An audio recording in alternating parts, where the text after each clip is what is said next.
Good evening. Thank you for tuning in. I'm Noah Halbert, and tonight the Marysville Bulldogs will be taking on the Clay Center Tigers. Currently, the Marysville Bulldogs are sitting at a record of 2-4. For Clay Center, the past couple years, they have been a very strong team. Marysville is going to have a new coach this year, and her name is Kate Elliott. Marysville is also going to be replacing a couple key players from last year.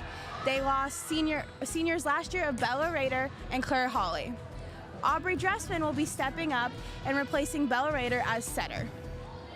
Some key tactics that Marysville is implementing this year is working as a team. After talking to Lindsay Dressman, Jenica Hubbard, and Emma Bloomer this afternoon, they said that expectations for this season will be to play the ball, meaning they want to be scrappy during the game and just play every point to the best of their ability. They also want to be the best they can be as a player and also as a teammate. This season, they want to be a close-knit team. They want to make sure that they're picking each other up, and they want to make sure that everyone knows their role and never feels bad about a mistake they did. Their whole mindset is if we make a mistake, we're going to move on and the next point. Their goal is just to be the best they can be every point of the game and to get better every point of the game. Some players that we should be looking out for on Marysville will be Lindsay Dressman. She'll be outside and she'll also be playing back row. Librero Jenica Hubbard. Jenica has played varsity since freshman year. She went to sub-state and she's started every year since then, and she's played Librero most of that time. Lindsay has also been a varsity player since her sophomore year. Some other players to be looking out for, like I said, is the new setter, Aubrey Dressman. This will be her first varsity season. She's been on JV the past couple years. She's only a junior, so she'll have some experience to get under her belt, but I'm sure that she'll be able to make that transition very well. Some new players coming up from JV will be Emma Bloomer and Grayson Ketter. They're both hitters. They'll be middle and right side, and they have been on JV since they're now seniors, so they've been on JV for the past 3 years. But after talking with Emma, she's looking to improve her accuracy, and she's looking to carry over some leadership roles that she had from JV. So with the new coach, Kate Elliott, they have noticed some changes in their practice tactics. They're now being more communicative, and they're also conditioning a lot more to get more of a mindset of the game. One of Coach Elliott's things is that she wants them to always be in the mindset of working hard to be in a game situation. So they're scrimmaging a lot, and they're also conditioning, not as a punishment, but as so their mind can get set and ready to come back in any scenario during a game. A goal that they want this season is to make their community proud. Whether they want Marysville volleyball to be known in Marysville, and they want to make everyone who comes out to the games very proud. They also want to make their past coach, Coach Kroger, proud of them. Some things that they need to think of, and that Jenica Hubbard had said that they always need to have in their mind, is winning is an expectation, and you have to earn a win. They now have this mindset that they're not ever just going to get a win because they played good. They know they have to earn it, and they have to always work hard. Tonight, after talking with them, they say that for this game, they'll have to keep their mental game up, and that's a big thing for them this year, is they just need to always have their mental state and physical state at an all-time high during this game, especially since they're playing such a good team like Clay Center. And then Emma Bloomer said they have to start up and stay up.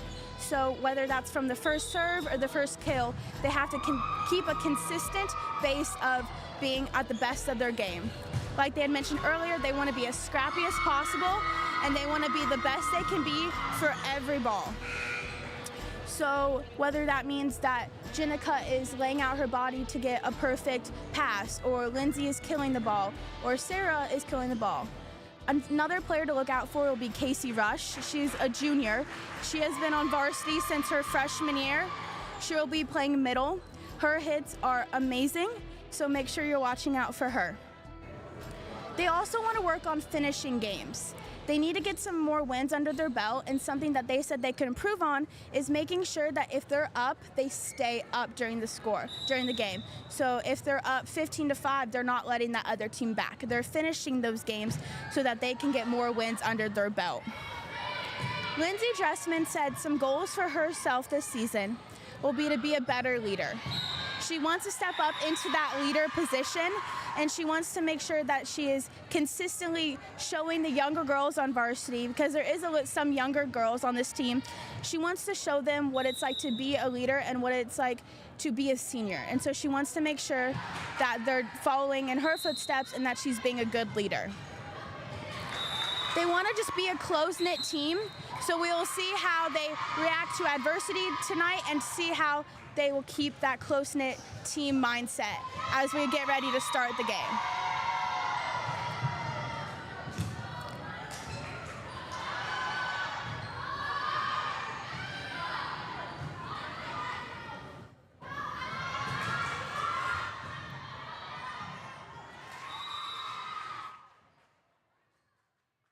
As we get ready to first serve, the refs are now checking lineup.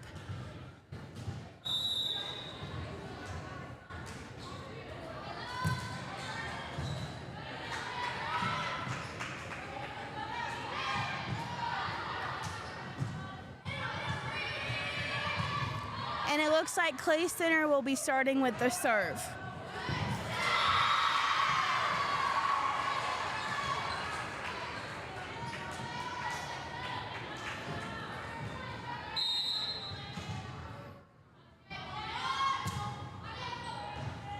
That was Afton Harries. She is also a senior returning this year.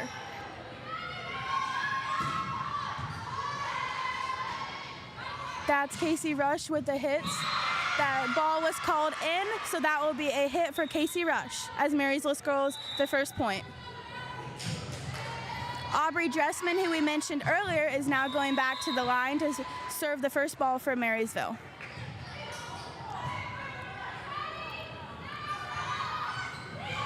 A tip that is recovered by Leah Skeen.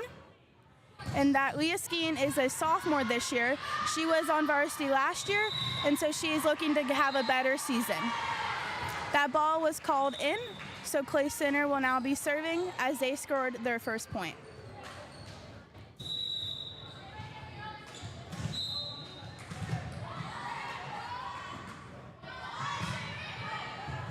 That was Jenica Hubbard, our librero. And Casey Rush with another powerful hit will score Marysville's second point.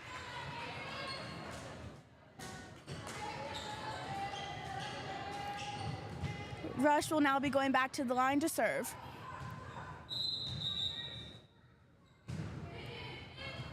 And Marysville will score that ace and will get another point.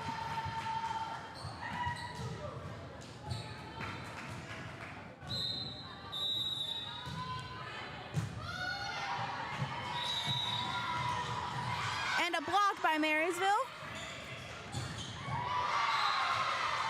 Clay Center scored that point with a hit.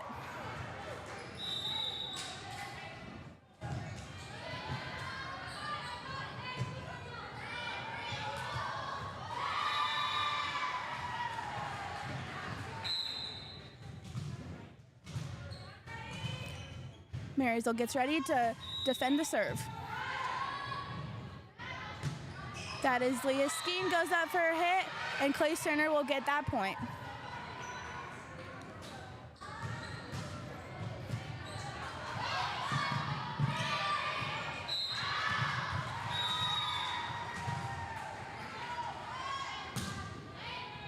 That was Lindsay Dressman, who we mentioned earlier as a player to watch out for. Chloe Dedamore, who is also a freshman last year, who's now returning to varsity for her second season as a sophomore. She is a right side and is left-handed, which will come in very handy whenever she goes up to hit. It will throw off the defenders really a lot. Ellie Schoenberger, who is a junior, who is back for her second season as well, plays back row. Lindsay Dressman goes up for the hit. Sarah Nemec, another player to look out because she is a senior who will be returning as her third season as a varsity player, and she is playing middle.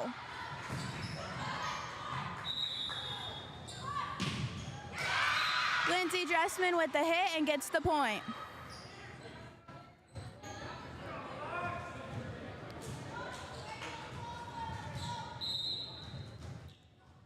Schoenberger goes back to serve again.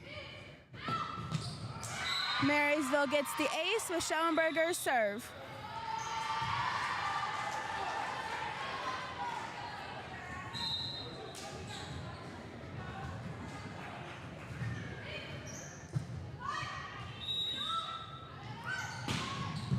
Dedamore and Emmett go up for the block.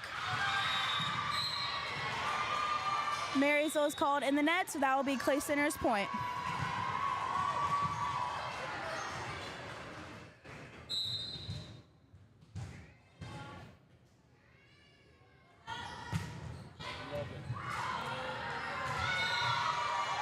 The ball is served to Jenica Hubbard. It goes out, and so Clay Center will serve again.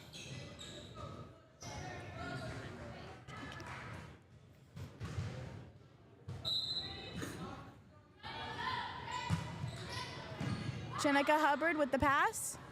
Goes up to Lindsay. The ball is called out, so Clay Center will serve another point.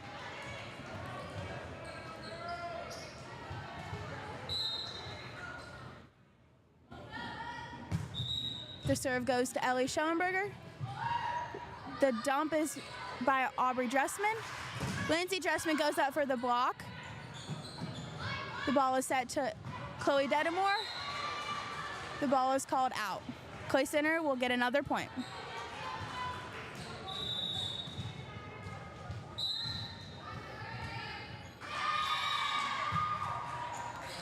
The ball goes to Dedamore. Goes for a back row hit from Ellie Schoenberger. The ball is dumped on Marysville's side. Clay Center will get that point. Correction, Clay Center was called in the net. Marysville will get that point.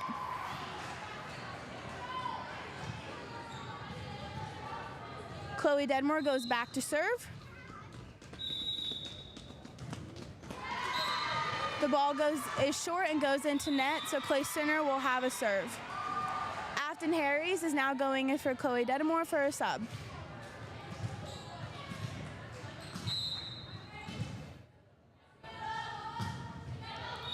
The ball is served to Ellie. Sarah Nemeth goes up but misses a little bit, so Clay Center will get that a point.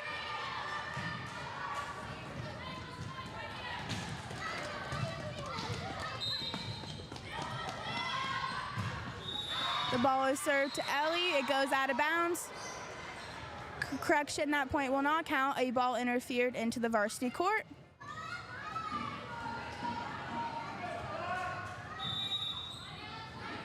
It will be a reserve. Clay Center now goes back to serve. The serve goes to Ellie Schoenberger. And the set goes to Sarah Nemeth, who dumps it into the corner.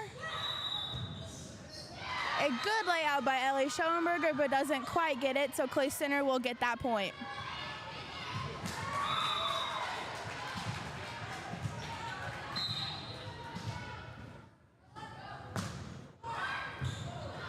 Afton Harries dives to the ball and gets it.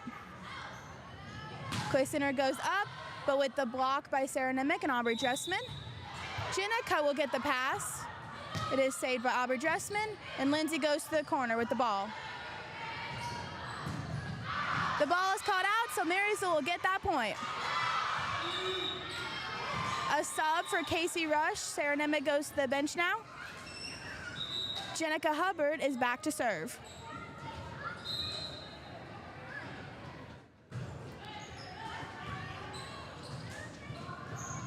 Clay Center goes up. Afton Harries gets the pass. Casey Rush tips it. Casey gets a hand on that block, and Jenica gets a hand on the pass. Aubrey Dressman dumps it to the corner. Clay Center goes up. Jenica gets a save for that.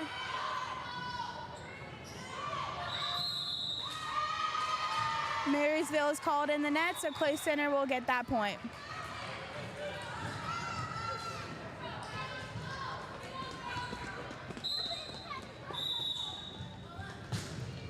The serve goes to Ellie Schoenberger. Aubrey Dressman with the tip.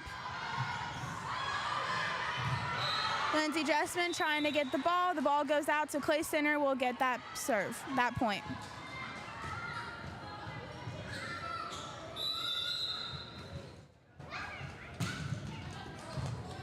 Afton Harris with the pass. Again, Clay Center gets the hit. A timeout called by Marysville.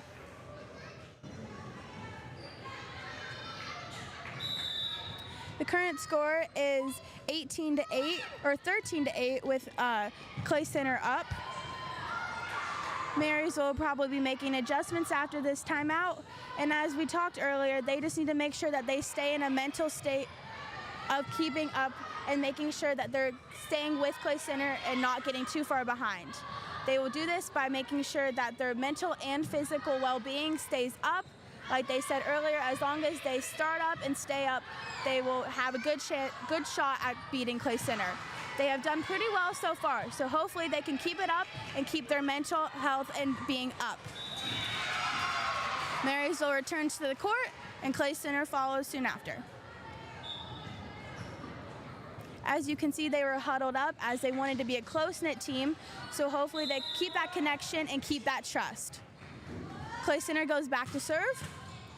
That pass goes to Afton Harris. Lindsay Dressman up for the hit. Aubrey and Casey Rush go up to block, and Marysville gets the point on the block. A sub for Ellie Schoenberger, Leah Skeen now comes in, and Lindsay Dressman goes back for the serve.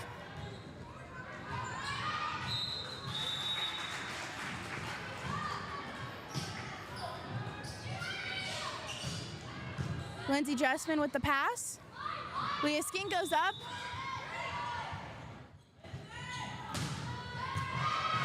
Lindsay Dressman gets a hand on it, but unfortunately the ball goes out, so Clay Center will get that point.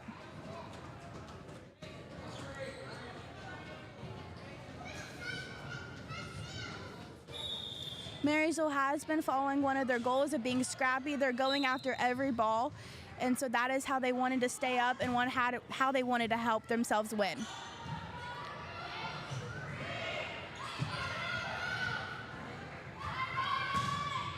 And Marysville will get that point as that ball is hit into the net. Afton Harris goes out and Chloe Dedamore comes in, or Chloe Decky comes in.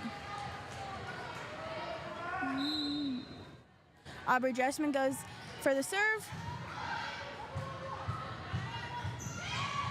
Lindsay Dressman gets the pass.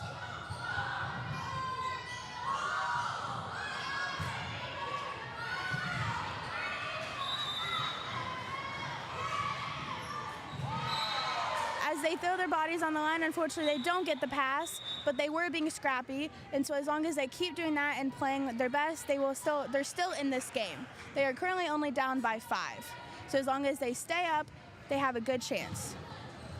Clay Center goes back for the serve. Hubbard with the pass. Goes to Casey Rush, and Casey Rush gets that kill. Marysville will now have the serve. Sarah Nemec comes in for Jenica Hubbard, and Casey Rush goes back for the serve.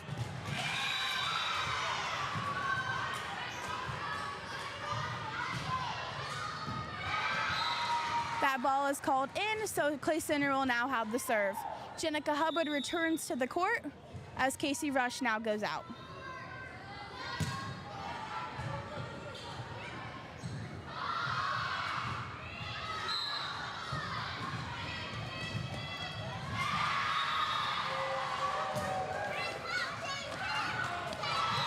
Lindsay Dressman tries to get the pass, but Clay Center will get the serve.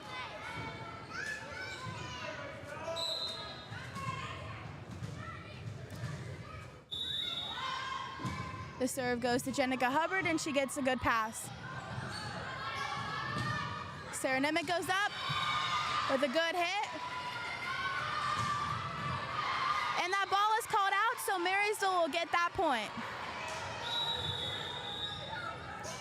Ellie Schoenberger returns to the court and goes for the serve.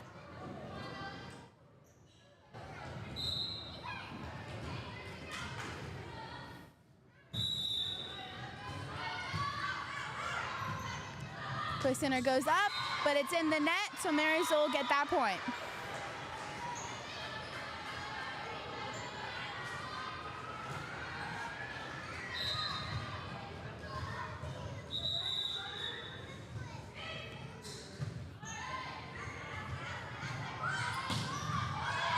Chloe Dedamore got the block, along with the help of Sarah Nemec. So Marysville will get that point, and Ellie Schoenberger goes back to serve again.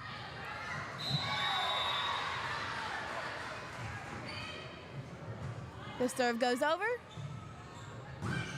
Another.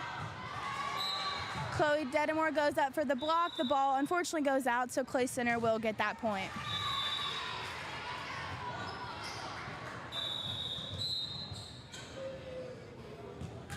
The serve is up. It goes to Schoenberger. Dressman with the set. To Lindsay Dressman, who dumps it to the corner.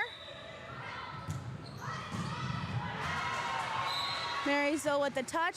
The ball goes out, so Clay Center will get that point.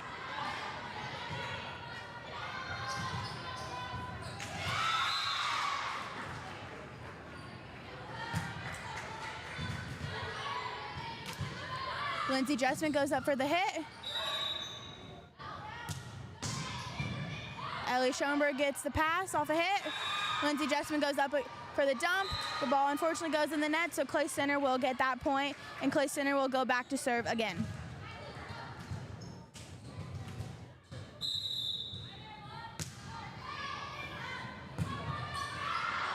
The ball is out, so Marysville will get that point.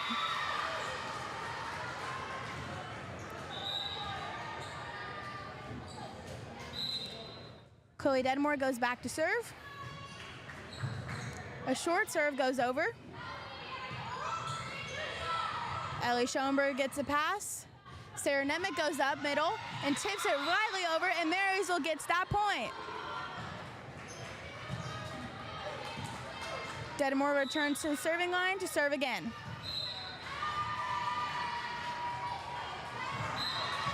The serve unfortunately is short. Clay Center will get that point, and Afton Harries will come in for Dedamore.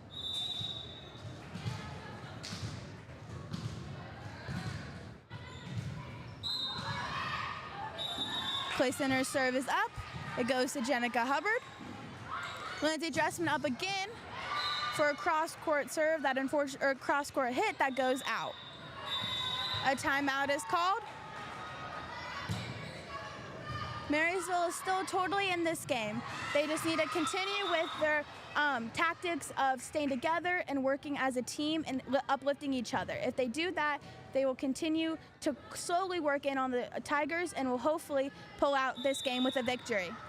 They need to keep up their mental state up and high, and they need to work on keeping their physical state up like they've worked on in practice. That's what the conditioning was for. That's what working as a team was for in all the scrimmages that they have done. As long as they go back into that mindset of one better every serve, one better, and being the best they can be as a teammate and a player, they are still totally in this game.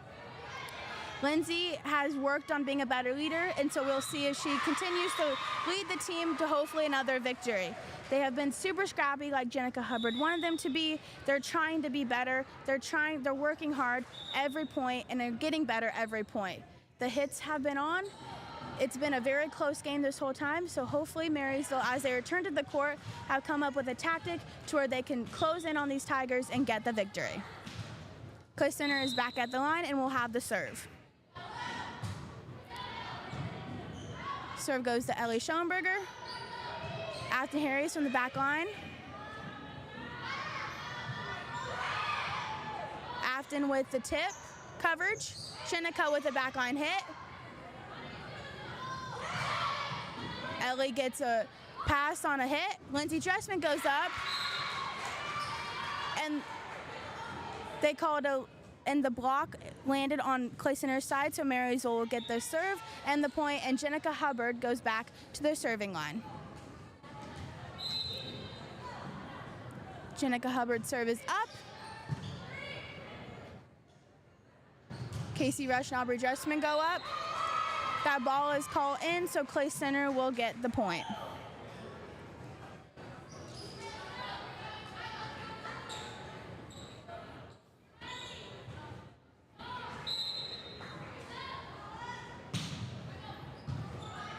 Jenica Hubbard with the pass. Casey Rush goes up with a hard hit. Casey and Aubrey Dressman go up for the block, and that hit is called out, so Marysville will get that point. Lindsay Dressman is back to serve, and Ellie Schoenberger goes out, and Leah Skeen comes in. Lindsay Dressman with the serve. Casey Rush with the block. That ball is called in, so Clay Center will get the point.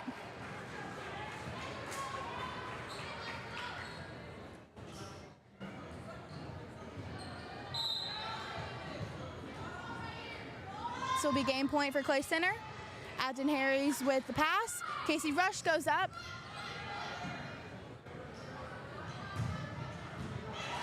And that ball is called in.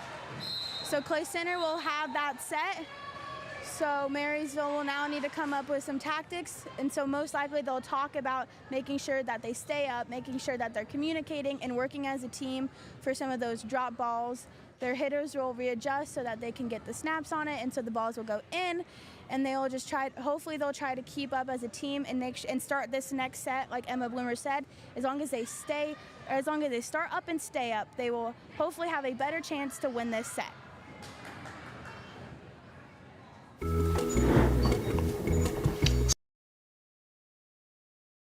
Some exceptional weather. Yeah, it's Great. Guys, have you ever heard of Pokemon? Well, I got something better. Black squirrels. Ashton, that's the best idea you've ever came up with. Thank you. But there is just one issue. Who's this guy? I'm Nick. I was in your English class. Hey Nick, how you doing? Yeah, I'm great, Will. Nick. I don't know this Nick guy. Seems like you guys tried to replace me. Mason, you were missing. You disappeared on us. Oh, so I'm gone for 1 week. And you just replaced me? We thought you were dead. It's cool that they're making new friends and all. But I kind of feel, maybe a little abandoned. Maybe a little betrayed. And, really?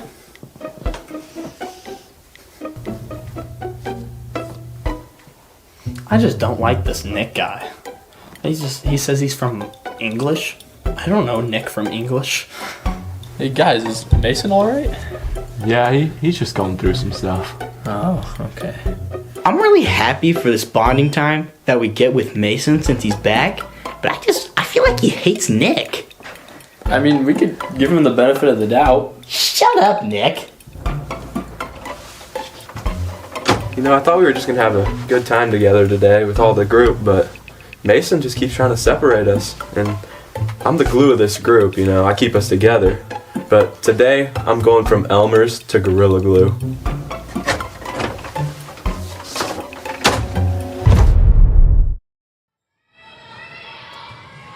Welcome back to the second set. Marysville will get the serve for this one. Marysville unfortunately lost the second set, but I have a feeling that they readjusted some tactics and worked some things out, and will come back even stronger for this second set. Aubrey Dressman will have the first serve of this second set.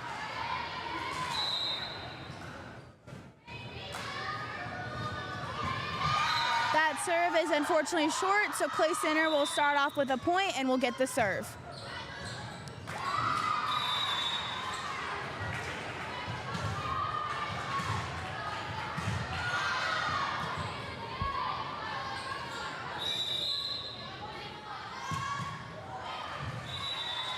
Marysville's big thing is working together as a team and having a close-knit team kind of work ethic. So we're hoping to see more of that this set and to see them really trust each other and work on that. With the touch, that ball is called out, and Clay Center will get that point. And so Clay Center returns to the serving line for another serve. The serve goes to Jenica Hubbard. A back set to Casey Rush. That was a hard hit. Casey goes up for the block. They connect on the block. A tip over, and it was recovered by Aubrey Dressman. Leah Skeen goes up for the hit. That hit is unfortunately called out, so Clay Center will once again return to the serving line.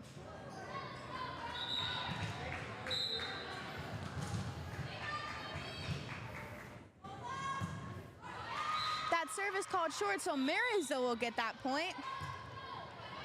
Sarah Nemec is in for Jenica Hubbard, and Casey Rush goes back to the serving line. Her serve is over.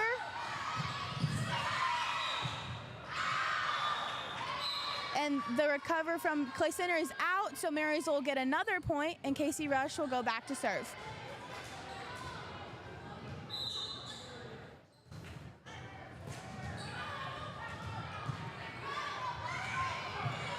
A free ball from Clay Center is recovered by Lindsay Dressman. Sarah Nemec goes up with a light tip and gets that point.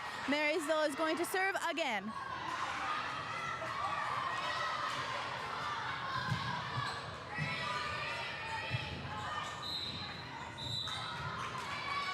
Casey Rush's serve is over. Another free ball from Clay Center. Sarah Nemec goes up, is a hard hit. And Marysville will get that point with a hit by Sarah Nemec. Casey Rush goes back to the serving line. The serve is over. Clay Center goes up. Clay Center scores on that, so Clay Center will get that another serve.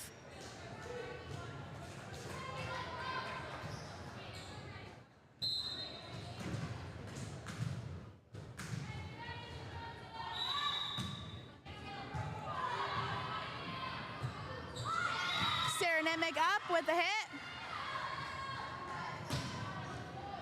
Lindsay Dressman tries to get the pass, but Clay Center will get that point.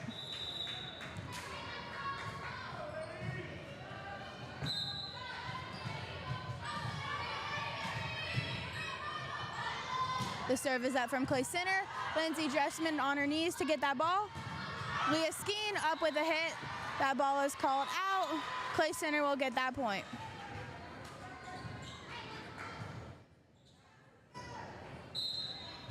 Marysville has followed through with one of their goals of being scrappy. They're getting on the floor for almost every pass that they need to, and it's been helping them a lot. Sarah Nemec is up for the hit.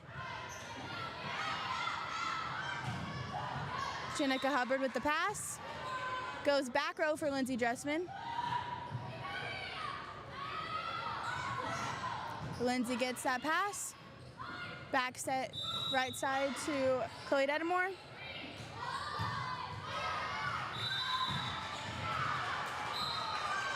That ball is called out, so Marysville will get that point. Ellie Schoenberger goes onto the court as Leah Skeen goes out. Schoenberger will be serving.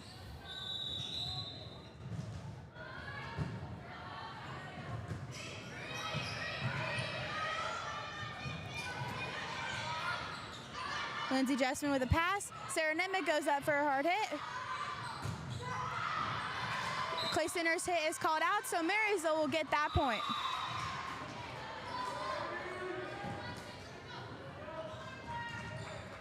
Schoenberger goes back to serve again.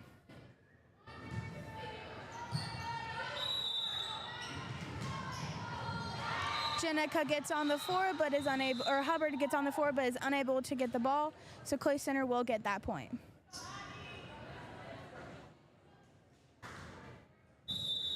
Marysville is working at a good pace, and they have started on a high note, and like they said, they want to continue that high note, and so that will pay off as long as they stay up in that mental state of just staying high and staying together. They will work to finish this game. Lindsay Dressman is up with a hit. Ellie Schoenberger with the pass. Lindsay Dressman up again.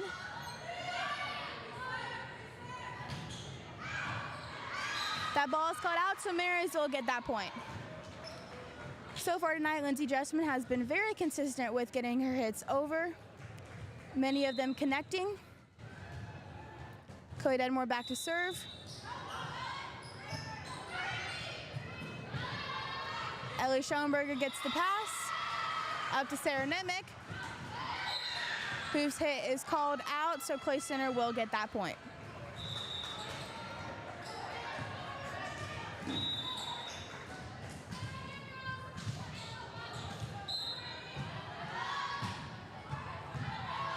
Jenica Hubbard with the pass. Clay Center will get that point.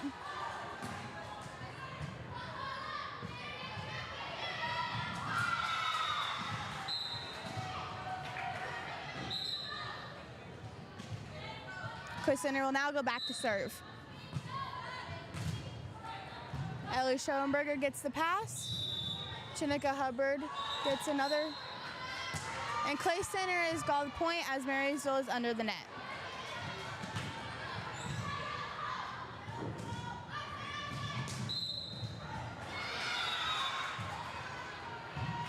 Schoenberger gets another pass. Sarah Nemeth goes up for a tip.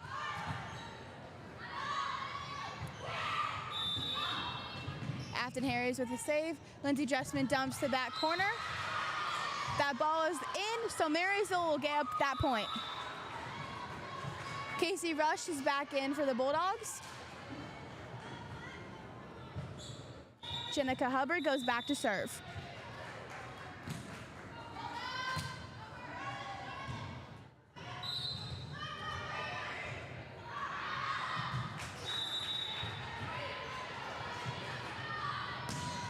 Afton Harries recovers from the hit. Lindsay Dressman up for a dump. Marysville gets that point because Clay Center was in the net. So Jenica Hubbard will go back to serve another point, another set.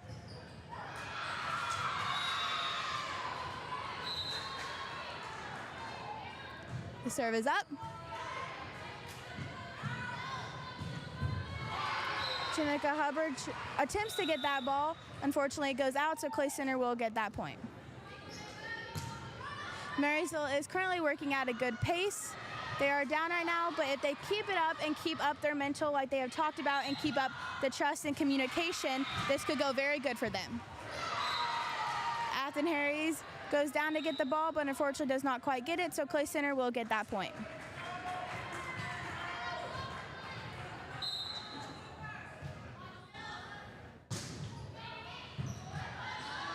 Ellie Schoenberg gets that pass. Casey Rush goes up. Jenica Hubbard getting that pass. Rush goes up again. A free ball from Clay Center.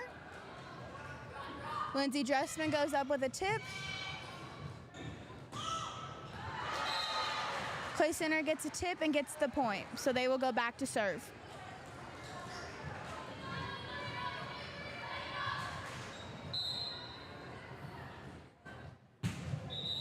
Clay Center serve goes to Jenica Hubbard.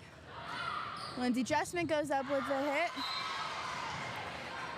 Clay Center got the block, but it went out, so Marysville will get that point.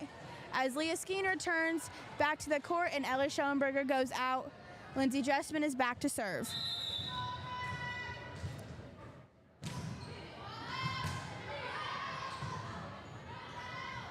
Clay Center goes up, gets the hit, so they will get to serve.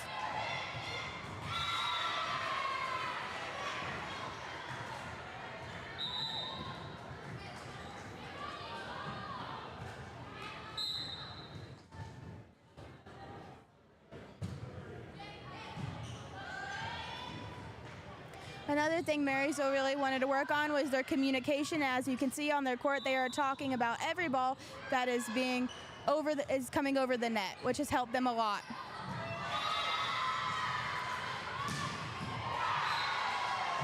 The hit connects for Clay Center, and they will get that point.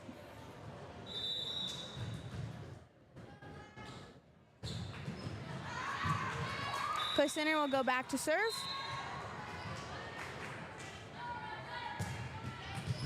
The serve goes to Jenica Hubbard. Clay Center gets a block. A timeout is called by Marysville. They're hopefully coming up with some new tactics as this game is getting closer to the end. They are only down by 6 right now, so this game is a complete possibility for them to win. Like they have talked about, continuous time after time, they just need to make sure that they're staying up and they're staying good with each other and that they're working as a team and making sure that those leaders who are trying to be leaders are setting good examples for the younger people on this team They have a big senior class, and all the seniors are on varsity, and there's, I think, 9 seniors this year. So they are going to be really leaders. So they will be stepping up, and they will be leading Marysville to more victories in the future. But as they've worked on finishing games is what they really need to do right now. They need to step into that mindset of working hard, getting better every ball, and just finishing this game out and taking it to the 3rd set. This pass goes to Jenica Hubbard. Casey Rush goes up for the hit. A block from Marysville. Lindsey Dressman gets a pass. Leah Skeen goes up for the hit. Clay Center gets that point.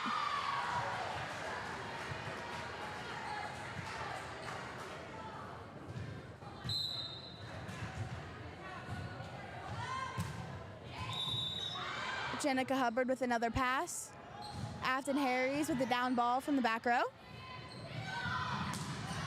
Jenica Hubbard with a pass that unfortunately goes out, so Clay Center will get that point.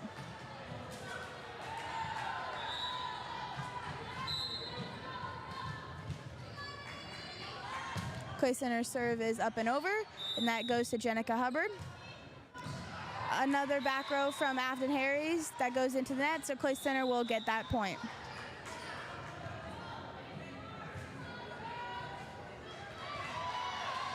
Clay Center is back for the serve.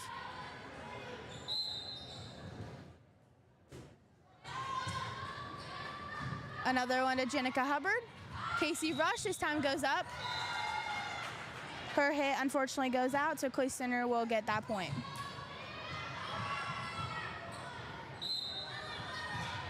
Marysville has been very fierce with their hits. They're trying a lot of different combinations of hits as Casey Rush goes up for another one. Leah Skeen going on the floor. A block by Marysville that goes out. Clay Center will get that point.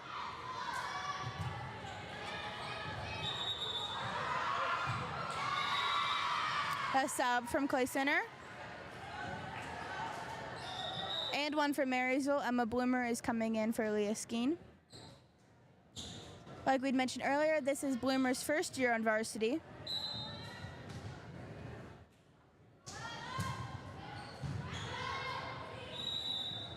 Casey Rush goes up for the hit.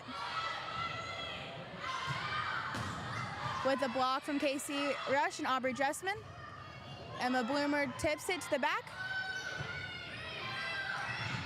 Casey Rush and Emma Bloomer go up for the block. And Marysville gets that point. Clay Center was in the net, so Aubrey Dressman will go back to serve as Chloe Dedmore comes in for Afton Harries.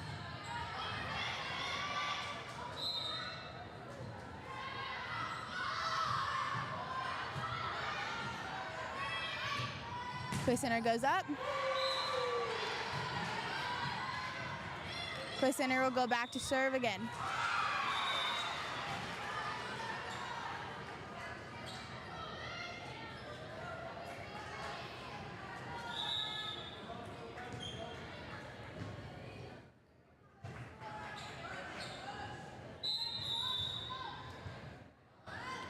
Clay Center's serve is up and over and goes to Lindsey Dressman. A free ball by Marysville. Chloe Dedmore and Casey Rush go for the block. Casey Rush with the tip. And Marysville gets the point. Casey Rush will now go back to serve as Sarah Nemec comes in for Jenica Hubbard.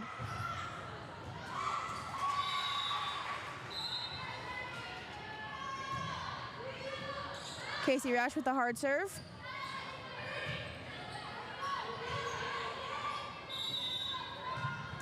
Sarah Nemec with the pass, or with the hit. Pass goes Lindsey Dressman. Emma Bloomer goes up. And Clay Center will get that point. Jenica Hubbard goes in for Casey Rush. Clay Center is back with the serve. The serve goes to Lindsey Dressman. Chloe Dedmore goes up.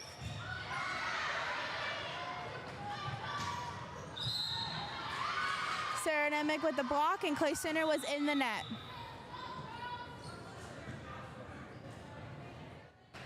Marysville is working hard to make a comeback in this game. Ellie Schoenberger goes in for Emma Bloomer. Schoenberger will have the serve.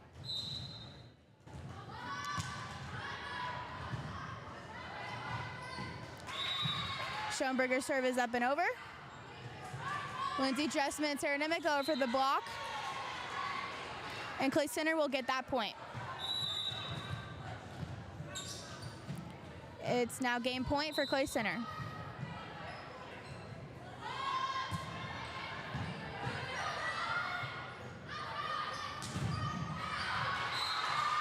Marysville gets that point as Clay Center's ball goes out. Chloe Dedmore now goes back to the serving line.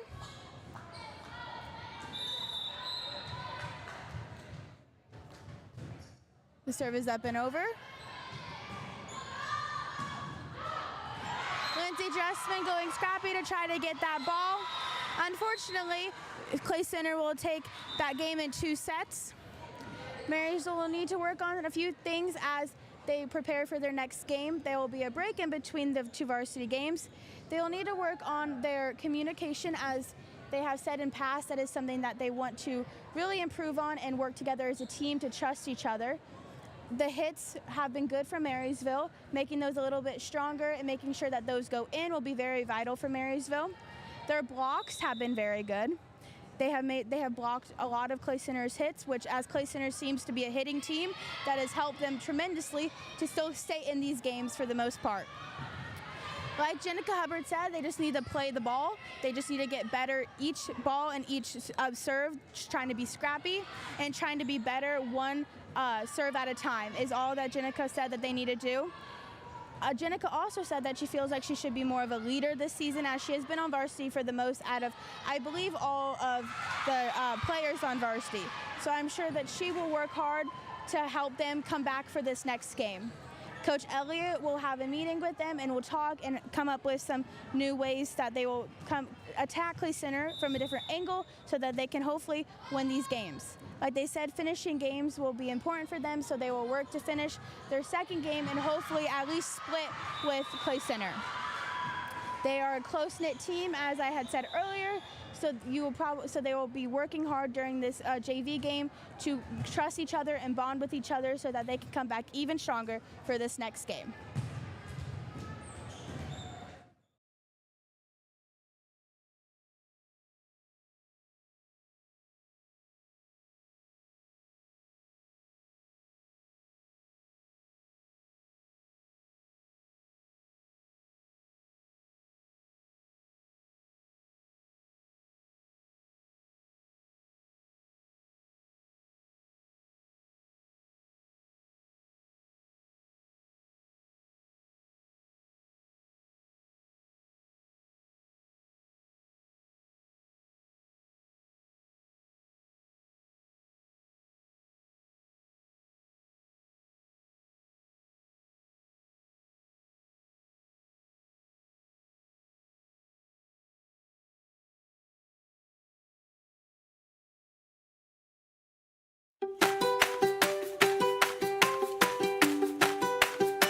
Hello Bulldog family, this is Derek Pretree, your Assistant Principal Athletics Director. Just want to say a little bit about how awesome Fox is here. It's been a long time in the making. There's been a lot of people that have contributed to what we've been able to do here. So we appreciate all that help from Bulldog boosters, private donors, and things of that nature. A couple of things we had done. New windows, there's carpet inside, it's climate controlled now. As somebody who used to run the scoreboard and the timer, it's going to be a great asset to have temperature and climate control in there. And it's just going to be a lot better aesthetically to match what we've got left of the field. Hello, Bulldog Hey, it's me, family. Tim Woodcock, principal at Marysville Junior Senior High School, and standing out, and you can see the press box behind me as I'm here on the football field. So excited to have that for our activities this year. One thing that was ultra important that I wanted to see were windows that open, and I can attest the windows do open. All that crowd sound and air can get in there. Of course, we don't need the air because it is air conditioned now. and heated, and so that'll be a nice feature to have. And then a railing up top. That railing that we had on there before was very low, not safe, and so the higher railing, not only does it make it more safe, but it looks great. And then finally, the hatch. You no longer have to attach a ladder to the back of the press box and get in the way. The entry is a hatch inside with a ladder, and so it also makes it very safe. It keeps those individuals that don't need to be up there from getting up there. And so we are so excited to put it to use this year, and know it's going to be just a great addition to our school.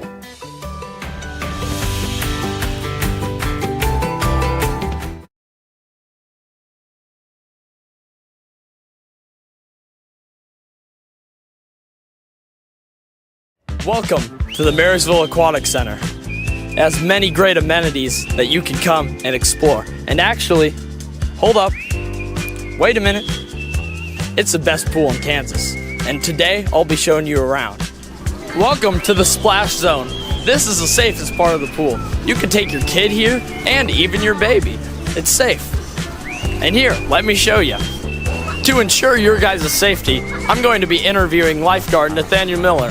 Nathaniel, how long have you been working here? 2 years. How many people have you saved? 2. Exhilarating. How many hot dogs have you consumed while on duty? 0. Only off duty? Yes. There's no hot dogs here, but... This is Marysville's speed zone. And rumor has it, Michael Phelps once trained here. But that doesn't matter, because today, I'm gonna beat him. Here you go, cameraman.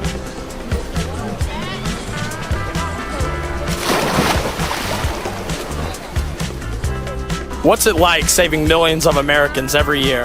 You know, it's a lot of work.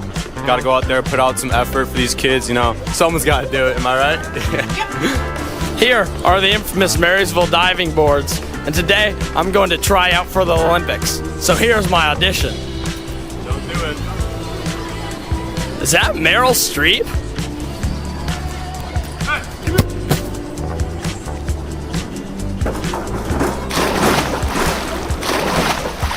How do you obtain this natural of a physique? Cross country.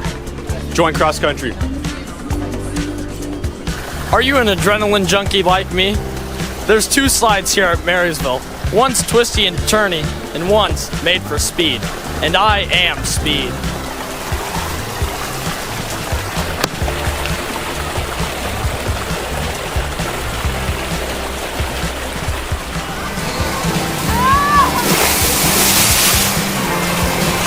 Oh my gosh! Look! I can swim! Oh crap! Today was perfect weather and a great day to come and swim at the Marysville Aquatic Center. I had a lot of fun. There's lots of fun things to do here, and I would give this day a 10 out of 10. And I'm basically the undisputed best swimmer ever. So, you know, that's Mason Rader signing off.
of guys that believe in each other, that work hard, and has the right kind of character can do.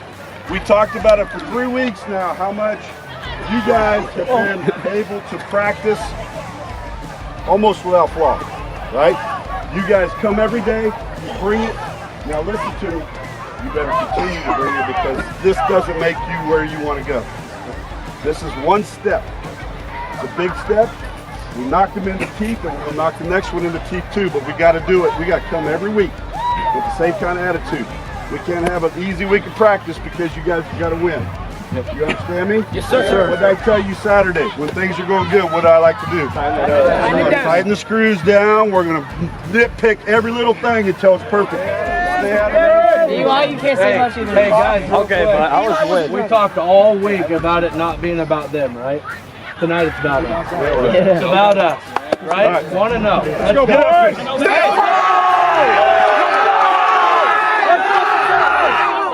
Hey, you guys stick together, good things are going to happen. I believe. 1, 2, 3. I believe!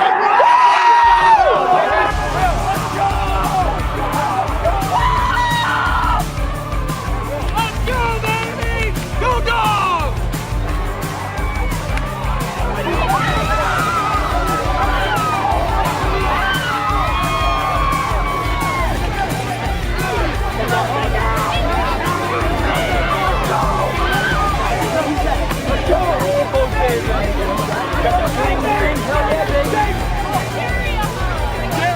Jared, give me a hug.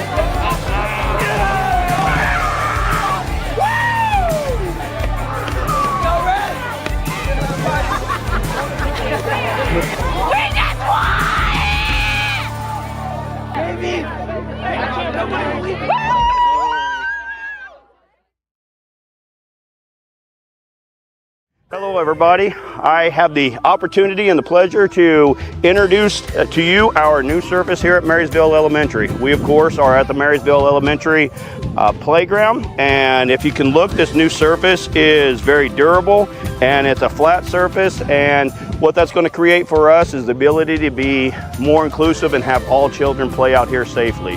That has been a process for us that we've been working on for the last couple of years.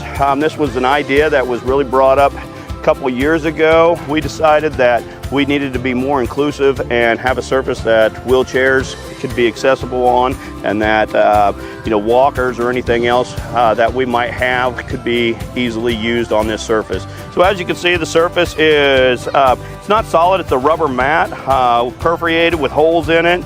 It makes for a very smooth surface, very soft surface, so we're very happy to have this. Talking to some of the kids, they really seem to enjoy it. This is Milo here. How are you, buddy? Good. Good. Do you like the new surface? Yeah. Yeah. Is it fun? Is it soft? It's easier to run. It's easy to run on, yeah.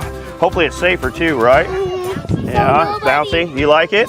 Yeah. We were able to get to this process through some generous donations, class of 1960. We also got a grant through our Kids University program and through DCF, through CanCare, that had sent us some money. We also had a lot of different fundraising. The next step for improving the playground will be some shade structures.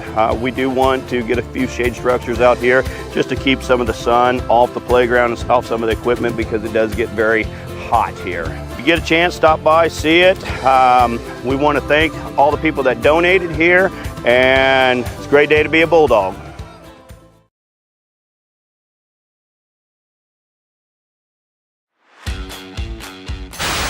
Good morning, Bulldogs. Welcome to this week's edition of the Marysville High School News. Let's take a look at the upcoming week and the events going on at our school. Starting off with some exciting news, on Monday, September 9th, the marching band is taking off for the state fair to march and perform. If I was a judge, you guys would get #1 in my book. On Tuesday, it's time. Varsity volleyball takes on Clay Center Tiger Queens here in our home court. Be there and beware of the dog pond. On Wednesday, there will be an FBLA STEM trip presentation at 6:30 p.m. at Marysville High School. This is a great opportunity for parents and community members to stay informed about details on this exciting trip. On Thursday, the varsity girls tennis team goes on the road to Topeka for a competition. Grace, don't let us down. Friday, the boys will have their first home football game against the Hiawatha Redhawks. Don't miss out on the action. The game starts at 7. To close out sports, Saturday, cross country will have a meet at Wamego, and volleyball will have a tournament at Nemaha Central. It will be a busy day full of action.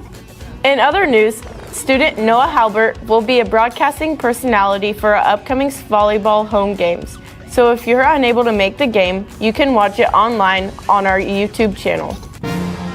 This just in, I'm a homecoming candidate, as well as Dakota Slupionic, Ashlyn Schaefer, Will Otot, and Nick Fries. And for the girls, we have Aubrey Varing, Afton Harris, Dahlia Fry, Lindsay Dressman, and the one and only Grace Winkler. Now it's time for birthdays! Students Alyssa Butler and John Johnson have birthdays today. Students Bella Brown, Bristol Swearingen have birthdays Sunday, and students Landon Gibbs, Shannon Harris, Isaac Height, and Zozo the Zutter Butter, aka Zoe Zutterman, have their birthdays on Monday. Norman Jorgensen and Casey Rush have their birthdays Tuesday. And finally, students Alex Bogdan and Emma Sparks Thursday, as well as Marysville High School staff member Megan Lamb. And breaking news! Wee woo, wee woo, wee woo. Last week, we had a special birthday that was left out, so we're making sure it gets mentioned today. Student Grace Turner had her birthday this past Saturday. We hope you had a wonderful birthday. Happy birthday to you, Grace. We wish you many more. That was this week's news. All of us to keep in the loop. We hope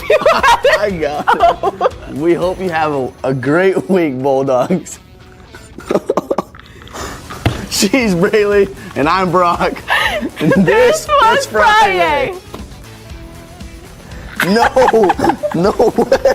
Hey Marysville, it's me, Mr. Woodcock, and notice I have a hat on, and that is because next week we're going to do something called Hats for a House. We had an 8th grader, Adam Tennyson, his family's house burned down last week, and we want to do something to help them get back into their home. They're currently living in a hotel. And so if you want to wear a hat all next week, bring $1 a day or bring $5 at the start of the week and your favorite hat, and let's raise money so Adam can get back in a house. Thank you.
This is Noah Halbert, and I am here with Mason Rader, Nick Freeze, and Nathaniel Miller.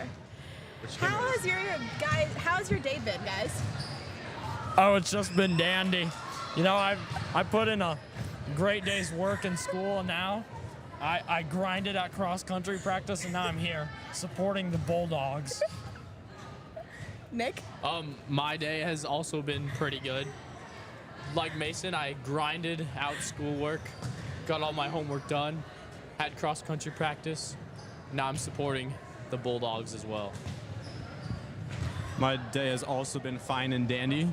I've just been grinding out my schoolwork. I got a test tomorrow. That's about it. Here to support my local Bulldogs. Go team. How's school going for all of you? Phenomenal. A+ student. Also good for me. I have an A in every class, which is a 4.0 GPA, by the way. I have a 4.0, but that might change because I didn't bring my fishing rod for Coach K's lifetime fitness class. It's fine, neither did I. What's your favorite thing about being a Marysville student? Sports. Bulldogs. I love the community that we have here. And you are all in cross country, correct? Yeah. Are you excited for this season? Yeah, I'm pretty excited. We got another meet on, Saturday at Wamego? Yeah, show up. Yeah, we have a meet. Nathaniel beat me last Saturday, and I'm mad about it. Any plans? Oh. Whoa. Not to flex. I am actually the #1 runner as of now. Last year he wasn't. I was the #1. I was in front of him. But I'm the 6th runner. Just saying. Yeah, Nick ran sub 22 actually. Sub 22, not to flex. We're just taking this whole thing over. Wait, back on the script. Yeah, go to the script. Do you have any interesting plans for the rest of this week for school? Any big projects or tests? I'm going to study vigorously for my vocab test this Friday in Mr. Cook's advanced composition class. I am going to take every day pretty normally and prepare for our cross-country meet on Saturday. I have to study hard for my upcoming Espanol test and just, that's about it. I don't know. Espanol English? Oh, like Spanish says. Spanish is Spanish. Espanol Okay, is Spanish. what is it like to be in this gym watching volleyball tonight? It's rather exhilarating. You know, we have obviously a very large student section over there, and you know, I enjoy watching the bumping, the setting, and even the spiking. Yeah, I mean, I love the environment. You can see all the Bulldogs that are here to support in the stands. A lot of people showed up wearing their construction outfits, which is good. Oh, my bad. I like all the Bulldog spirit that I can feel in this gym. There's lots of energy. I can feel it in my bones. And what is your favorite thing about volleyball? The community that we build. The balls that fly at you in the grandstands that you try to not get hit by. Sports. Do you plan on coming to many home volleyball meets? All of them. That was my answer. Yes, all of them. And who's your favorite player for Marysville? Afton Harris. Number 8. Yes, number 8, Afton Harris. Not funny. And what are some tips to watch volleyball that you have for people who may not be here tonight? Tips, like to be in the student section. What makes a good volleyball fan? A good volleyball fan cheers very loud and pays attention the whole time, whilst also keeping a joyful spirit to the other competitors and not being rude. You catch every ball that comes at you when you're in the stands. Don't let anyone get hit by them. Yeah, just embrace your inner Bulldog spirit and yeah, celebrate. I don't know. What about cross country are you most excited for this season? Running. I'm most excited for carrying the team this year. I'm most excited to beat Mason Raider. Not funny. Not funny. I didn't laugh. What do people need to know about Marysville cross country? Should probably join it because we don't have too many people. We'll probably not be having a varsity team next year. Also show up to the meets and motivate us by cheering. Cheering is really helpful when you're running because you run faster and stuff. Yeah, definitely support your local Bulldogs. And please join. It's just me and Connor Lee next year, so. And Ian Hirschlag. Oh, and Ian Hirschlag. Shout out to him. I think that's it. I don't know. Shout out. So you said what makes a good volleyball fan, what makes a good cross country fan? Being supportive, just being there at every turn. It's kind of exhausting having to run and chase everyone down, but yeah, just be there to support us on the right turns and stuff. Yeah, what he said, and also being as loud as possible. You have to be extremely loud. Spray water on. Spray water on the people running. Scream at the top of your lungs. I like it when you cheer. Thank you for that response. What are you most looking forward to for this school year as a whole? Education. Experiencing school without a phone because they got banned. It's supposed to be a good thing. The upcoming track and field season, I'm excited. Next question, please. What is school like in Marysville, Kansas? It's kind of nice when everyone knows everyone else. You know, small school experience. I grow to love my classmates, and it's pretty cool. Yeah, it's been a great year so far because everyone's just really nice and friendly. You get to talk in the hallways to people. In classrooms, the teachers are all amazing. I love all my teachers. I love getting a high quality education, and you know, all my classmates are very nice to me. They're very kind people. I get a high quality education, probably better than Clay Center gets. So, so Nick and Mason, you're both seniors. What are you looking forward to as your last year of high school to make it the best year? Leaving. Finishing off the year strong by continuing to put my best education effort forwards and not get senioritis. I'm not a senior. I'm a junior. Oh shoot. Okay, what are you looking forward to making your junior year a great year? I'm finally an upperclassman now. That's about it. I don't know. What? That's straight. Continue. Yeah, I'm an upperclassman now. It's pretty fun. School's going good. It's a lot easier than I thought it would be. I'm excited for next year so I can get out of here. What is your favorite thing about Marysville? The people. All the different activities you can do in Marysville, like hunting for squirrels. I love golfing, and the golf course is very nice.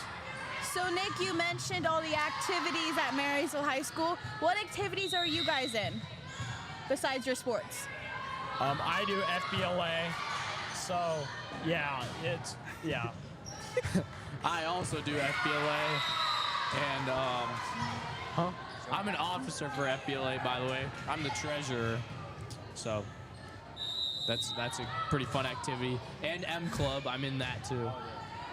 Yeah, I'm also in M Club. I'm also in FBLA. I do FCCOA, FFA, and that's about it. What is your favorite thing about all the clubs and organizations at Marysville, Kansas? I love the involvement. You know, we get to go help out the food pantry by collecting canned goods, and I really enjoy doing that. Also, going on fun little trips to colleges. Yeah, my favorite part is going on the trips to colleges because it's a lot of fun and you learn at the same time. Yeah, I loved going to the trampoline park last year. That was pretty fun. I learned how to do a backflip. Okay, thank you guys so much for being our interviewer or being interviewed. Your responses were great. You're welcome. Thank you.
My name is Cleve Wallstrom.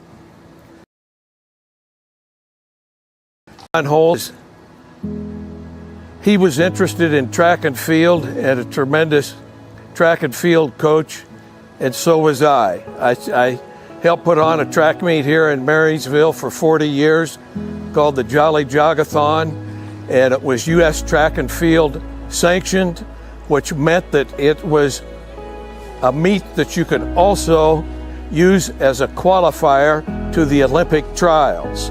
He would come here and compete in the Masters division, and we became good friends for many years. And Don would often tell me stories about Marysville. This is where he grew up. He came back here to coach. He grew up just down the block here on Walnut Street in the 500 area. His grandpa was a band instructor here in town, and Don was also interested in music and theater and more than just a track coach. Don Holst coached in the 1968 Olympics. He was selected to be on the Olympic team because of his vast knowledge in track and field. He was often regarded as one of the most knowledgeable people in this country in several areas of track and field, especially the triple jump. I've heard other coaches say nobody in the world knew more about triple jump than Don Holst. When he was at the 68 Olympics, he was coaching the multi-events. That would be like the decathlete, the 10 events. And the winner of those 10 events would be regarded as the best athlete in the world. And Don, because of his vast knowledge of all track and field events, was selected to coach those. It'd be like guys like Bill Toomey, who set the Olympic record in the decathlon. He helped coach Bob Beamon, who set a world's record in the long jump. One day, Don Holst was asked to come in and look at the boys' shot putting. His name was Randy Matson. He was out of Texas A&M, and Randy was in the preliminary rounds. He was struggling, and his shot put coach wanted another opinion. And so Don came in and looked at Randy Matson in the preliminaries, And then he closed his eyes and he listened. He listened to the cadence of what Randy was doing as he was shuffling across the shot put ring.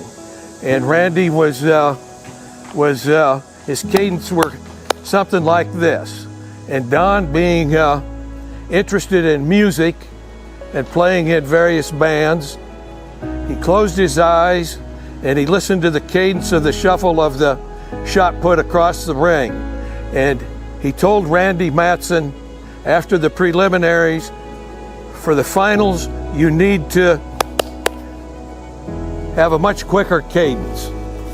And Randy Matson picked it up 2 days later in the finals of the shot put and set an Olympic record. And thanked Don Holst many times for being able to observe that. And Don told me that was one of his favorite stories coming out of the Olympics, was being called in to coach someone else who he was not in charge of, but another coach wanted him to look at him. And Randy Matson turns around and sets an Olympic record. In the mid-'80s, Don Holst went to a reunion. It was a reunion for the 1936 winners of the Olympics. That track meet was held in Berlin, Germany. Each gold medal winner was awarded, in addition to a medal, a little seedling, about this high, it was referred to as a German or an Olympic oak. And Don found out at this reunion that there was only a few left in the United States. And he started researching to find out where those trees might be. And at that reunion, he finds out different locations where they could be. Jesse Owens had 4 gold medals that he had won, and he thought there might be some around his home university, which was Ohio State. And he checked there, and there was one living there, but it did not bear acorns. And Don thought it would be interesting if he could find a tree, an Olympic oak, that bared acorns, and then replenish areas of where some of those award winners, some of those gold medal winners came from. And so he undertook a vast research project, and he found out that there was one in Connellsville, Pennsylvania. And he finds out that that it bears nuts, and so he decides to drive out there, and he gathers up acorns, and this tree was awarded to the 800-meter winner, John Woodruff, who was from Connellsville, Pennsylvania. From that tree, Don Holst's interest in planting Olympic oaks and distributing those oaks to places that of interest, including Marysville, including this tree here behind me, was grown by Don Holst. A few years later, he grew another batch, and I helped him plant some, along with some others that were working with the city crew down in the city park. And they're on the south perimeter of the city park along the walking trail, and those are a little bit later version than this tree, probably 10 years difference. These Olympic trees are extremely rare. Out of the seedlings that were awarded with the gold medal winners, there's only one that bears acorns, and that's the John Woodruff tree. Don, being of interest in track and field and coming back to the meet that was held in Marysville, helped create a lot of interest for track and field. An example would be other track and field people who were quite good came to this meet in Marysville, who later were Olympians. One was Ed Brocksterman. Ed came from the little town of Baileyville over here to the east. Steve Fritz from Manhattan, Kansas came here. He was also a decathlete who finished 4th. He came here to Marysville to compete. I had a guy named Wisdom Lowe called me once out of Omaha, Nebraska, and he was an Olympian. He had competed in the Olympics. My son Wally competed in track and field, and one of his teammates was Nick Peterson. And Nick Peterson coaches now at Florida. He was just selected to coach the multi-events, same as what Don Holst coached back in 1968. This coming Olympics, Nick Peterson will be the decathlete coach for the 2024 Olympics in Paris. And Nick's been here. He's been a good friend of the family, and he's very excited to be part of the 2024 Olympics. You know, Don Holst had a big impact on me throughout my life. Just his interest and enthusiasm in track and field. Don was, he was a good painter. He was good in theater. He was good in about everything he did, and a tremendous coach in track and field.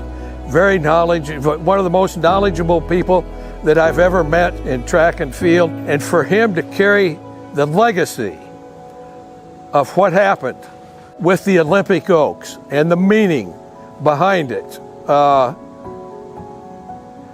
is forever to be remembered and cherished as we are about to observe the 2024 Olympics. I'm going to think of guys like Don Holst. I'm going to think of Ed Brocksterman. I'm going to think of a number of people that have come to Marysville that have been associated with track and field, and all the hard work and dedication that they have put in for the sport of track and field.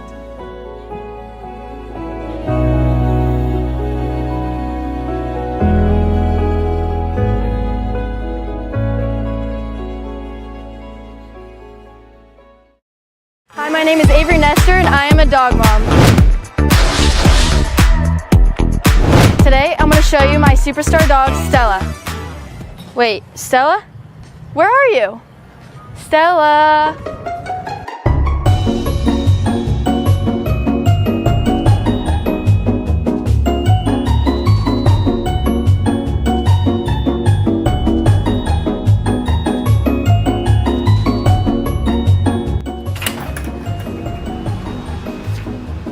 Hello, have you seen my dog Stella? Stella, the superstar dog? Yeah. No, I haven't. I can't find her anywhere. Oh, well, I'll keep my eyes out. Okay, sounds good.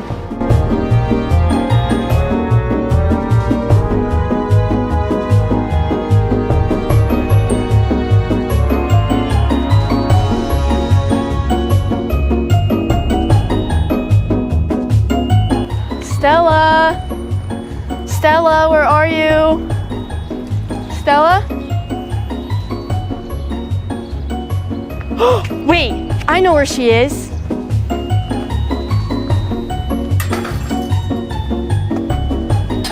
Stella, there you are. Come here, Stella. Hi. It's not easy being a superstar dog like Stella. So if you want your dog to be like mine, you should take your dog down to the Marysville Dog Park.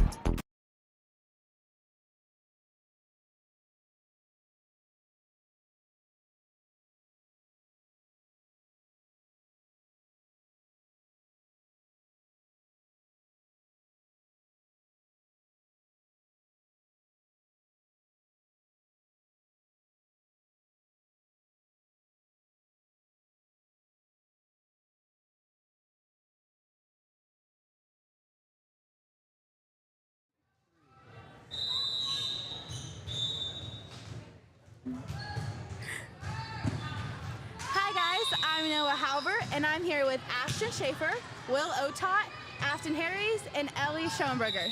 Start off, how's your guys' day been? Fantastic. Great. It's all right. Pretty good. And in general, how has your school year so far been? It's been all right. It could be better. I am enjoying my education. I think it's been great. Good to be back in the routine. Lots of college algebra homework. So to get in kind of sports, because you guys are all athletes, how is football season going? Not great. I had to do bag pushes, but other than the bag pushes, it's been going fantastic. Yeah, I've been having a ton of fun. I think volleyball's been going all right. We definitely need to show up, put in some work, but yeah. Yeah, it's been pretty fun. How has the fan atmosphere been at all of your guys' games? It's been fantastic. There's a lot of people at the Nemaha Central game, which I think that contributed in helping us get the dub. Yeah, Nemaha Central game was great, and let's fill it up again on Friday. Our boys are boring. What are you wanting out of the student section and out of the boys specifically as fans? Just to be more loud. Yes. They do show up, but just be more loud. Yeah, That's it. Where's your guys' construction at? We forgot. We are not locked in. What is your favorite thing about Marysville High School athletics? What does that mean? Like in general, the facilities? What's your favorite thing? The field, bro. That field is fantastic out there. I love our stadium. We have some really great coaches that make every day fun. I enjoy the family environment. Go Bulldogs. The access to the facilities just to make you better. How are you girls feeling about volleyball tonight? You're about to go into your second game of the night. Any recap about the first game and feelings about that? I would definitely say that we don't feel great about the first game. Let's just scratch it. Yep, we're gonna forget about it. Next game, we're gonna come out, show up. Yeah, good. Do better. What are you guys like looking forward to? Any goals for this season in general for both football and volleyball? Just more. Oh, never mind. Go for it. We are searching for a winning record this year, something that this team hasn't had in a long time, and we're ready to turn that around. Yeah, just more confidence and girls to come out and show up for us. Yep. What's your favorite thing about Marysville High School? Oh my. Crispito day for lunch, number one.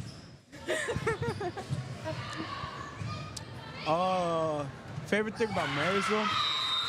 Probably munching in the lunchroom, like Will said, except just any food in general. The Tommy McNish, our video producer. The teachers, they're great.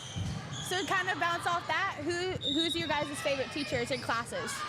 This year or all time? All time, whatever. Miss J. Or Julius Hornung. I would have to say either our new teacher, Mr. Downard, or the one and only Mr. Wurtenberger. And what's your favorite thing about being a teenager in Marysville, Kansas? Taco Bell. That's what I was gonna say. I was gonna say. What's your go-to Taco Bell order? Crunch Wrap Supreme. I don't know. Give me your 2 chicken quesadillas, 2 cheese gordita crunches, and the large Baja Blast, and the occasional cinnamon twist.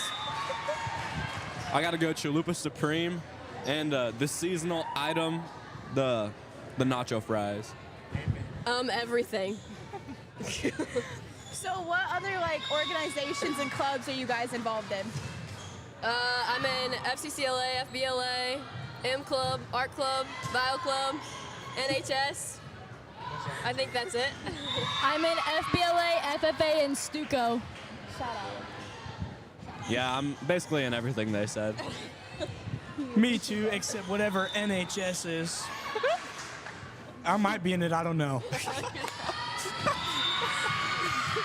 So you guys are seniors, you're a junior. What are you looking forward to about senior year and making it the best year possible? I think just being involved, going to everything. Yeah, that's it. Making a lot of memories with our friends that'll last a lifetime. Can you repeat the question? What are you, As a senior, what are you most looking forward to, or what is going to be your favorite thing about making this year the best year? Goofing around with the fellas, I'd say. And Ellie, as a junior, what are you looking forward to make this year a good year? Just having fun with the seniors while they're here. She's not leaving and Jenica isn't either. I'm kidnapping them.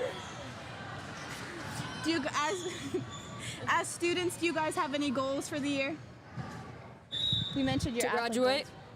Amen, sister. Second. I third that. To pass college algebra.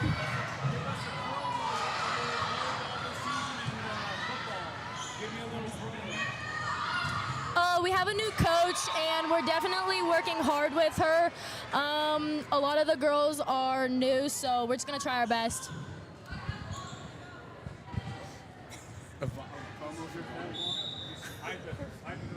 Our volleyball team is the best team in Kansas. We are unbeatable. We are the best they can be, especially with this wonderful facility we have here. We are number one. How about football? Oh, football? Football is the best as well. Our field compares to no one. We're the best. Our stadium, magnificent. Shout out Mammoth. Will, your Yeah, thoughts? shout out Mammoth Sports. What's your promo? Yeah, we got a good squad. Everyone gets along. It's real fun. Back pushes are not fun. What is your favorite thing about Marysville High School? Everything. Favorite thing about Marysville High School? I'd say the people in it. We got some pretty cool dudes in here. I get along with everybody pretty well. You go The atmosphere. It's really fun to be with your friends in classes. So we asked the last group what makes a good volleyball fan. On your opinions, as volleyball players, what makes the best volleyball fan? My father. Jessica! Just someone who shows up, be loud, stands up, claps. That's it. And the boys for football? Yeah, you gotta be a dog. That's so nonchalant, bro. Probably somebody that is really outgoing. We need a leader of the student section. We gotta get everyone hyped. Yeah. So, as football players, are you looking forward to coming to the volleyball games and being part of the student section? Yes. Yes, we are. Will you be in the theme next time? Hopefully, if I remember. And as volleyball players, are you looking forward to Friday night and being a part of the student section? Oh yeah, Yes. most definitely. It's very fun to dress up. Best way to spend a Friday.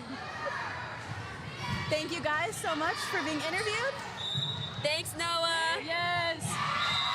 Dude, we killed that. Bye, Tommy. Bye.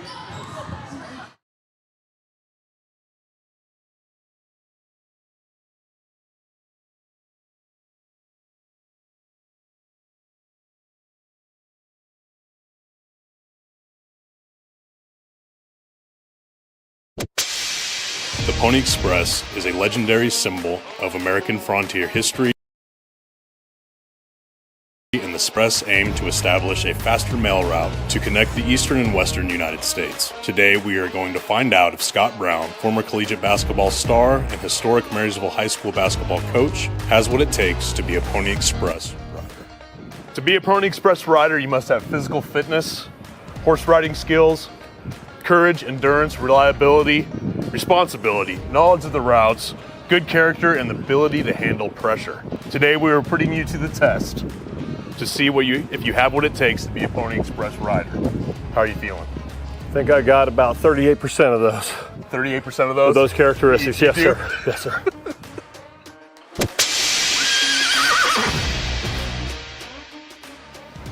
Coach Brown, you've been in Marysville for a long time now. Yes sir. Yeah, and you knew about this as a Pony Express town, correct? I did when he asked me the other day to do this. Oh, yes. The other day? Yes. The other day. Well, yes. This is a very big, proud city for the Pony Express. And just wondering, have you ever roped before? Absolutely not. Absolutely not. No. All right. I'm going to just give you a short demonstration. I kind of have the rope held like this. Yes, sir. So you do use both hands. Okay. This is the release hand. This is the throwing hand. Okay. All right. And when you twirl it, You want to hold back behind the knot. And you twirl like that. And then as the loop's coming over, that's how you want to get this one to go down over the top of the head and the other one to fall over to the backside. Okay. All right? Yes, sir. Here you go. All right. I probably won't do it anything near that, but thank you anyways. You only have 10 seconds. Okay, yes, sir. Brown, time begins now. Oh! You're going home with me, squirrel.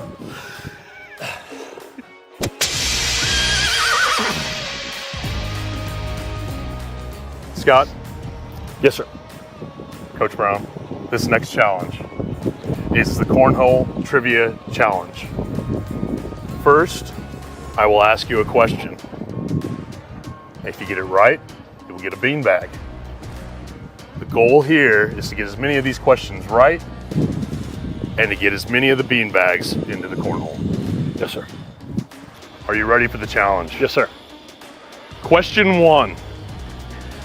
In what year did the Pony Express begin its operations? 1912. That is incorrect.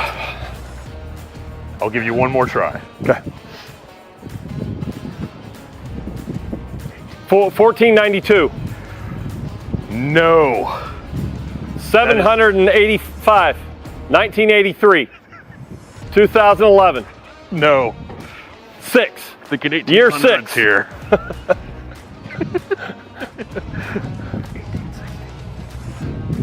1816. Close. 1860. That is correct. Yes.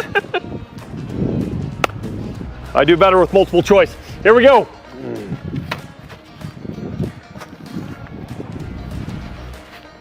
Which hand am I? Oh! 1 point. 1 point. All right, next question. Where did the route for the Pony Express start?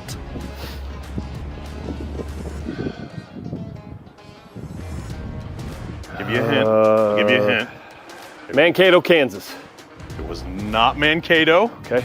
We got to go further to the east. East. Of Marysville. East of Marysville. Hiawatha, Kansas. You're getting closer, getting warmer, getting warmer, sir.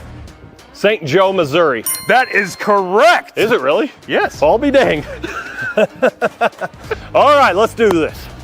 This one's for you, St. Joe. In the clown's mouth. Oh! That's a point. I think I've got what? One more question left. Are you still up for the challenge? Yes, sir. Yes, sir. How many riders were employed by the Pony Express at its peak? We're going to give you another multiple choice. This is a tough one. This is a tough one. Okay.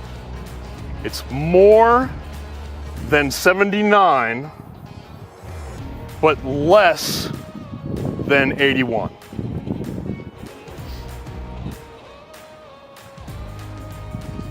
You said it was multiple choice. I gave you 2 choices. So it's a trick. So you lied. I did lie. It's 80. It is, it's 80. All right. Money shot. Oh! That's a point. Right there next to the circle, and you knocked one in. Very well done, sir. Very well done, Coach. Thank you.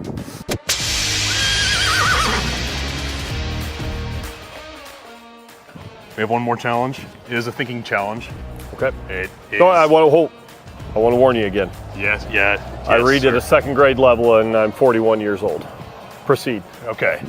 How's your memory? I just told you. Well, sir, we're going to test it anyway. Okay. All right, so this is a short-term memory challenge. Yes, sir. We have these images right here. All right. We have the cowboy hat. Yes, sir. The boot. The mailbox. The black squirrel. And the horse rider. All right. We need you to take these and place them in the order that I say. Okay. On the easels presented right here in front of the Pony Express barn. Are you ready for this challenge? Yes, sir. Okay. We have boot, squirrel, Pony Express horse, mailbox, hat. Go.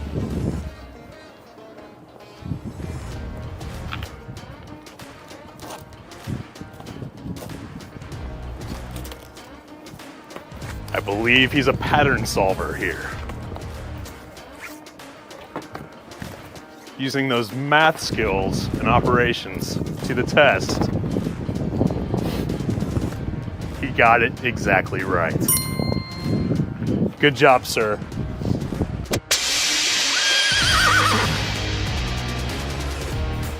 Congratulations, Scott. You blew through all the challenges. You went beyond our expectations, and you are now an honorary Pony Express rider. Here's your horse. Thank you. You're very welcome. And you have earned Pony Express commemorative t-shirt. Thank you.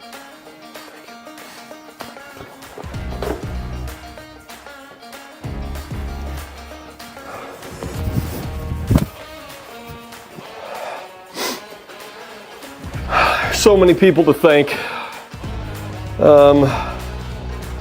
First of all, my wife for giving me an hour or so off this afternoon to complete these challenges.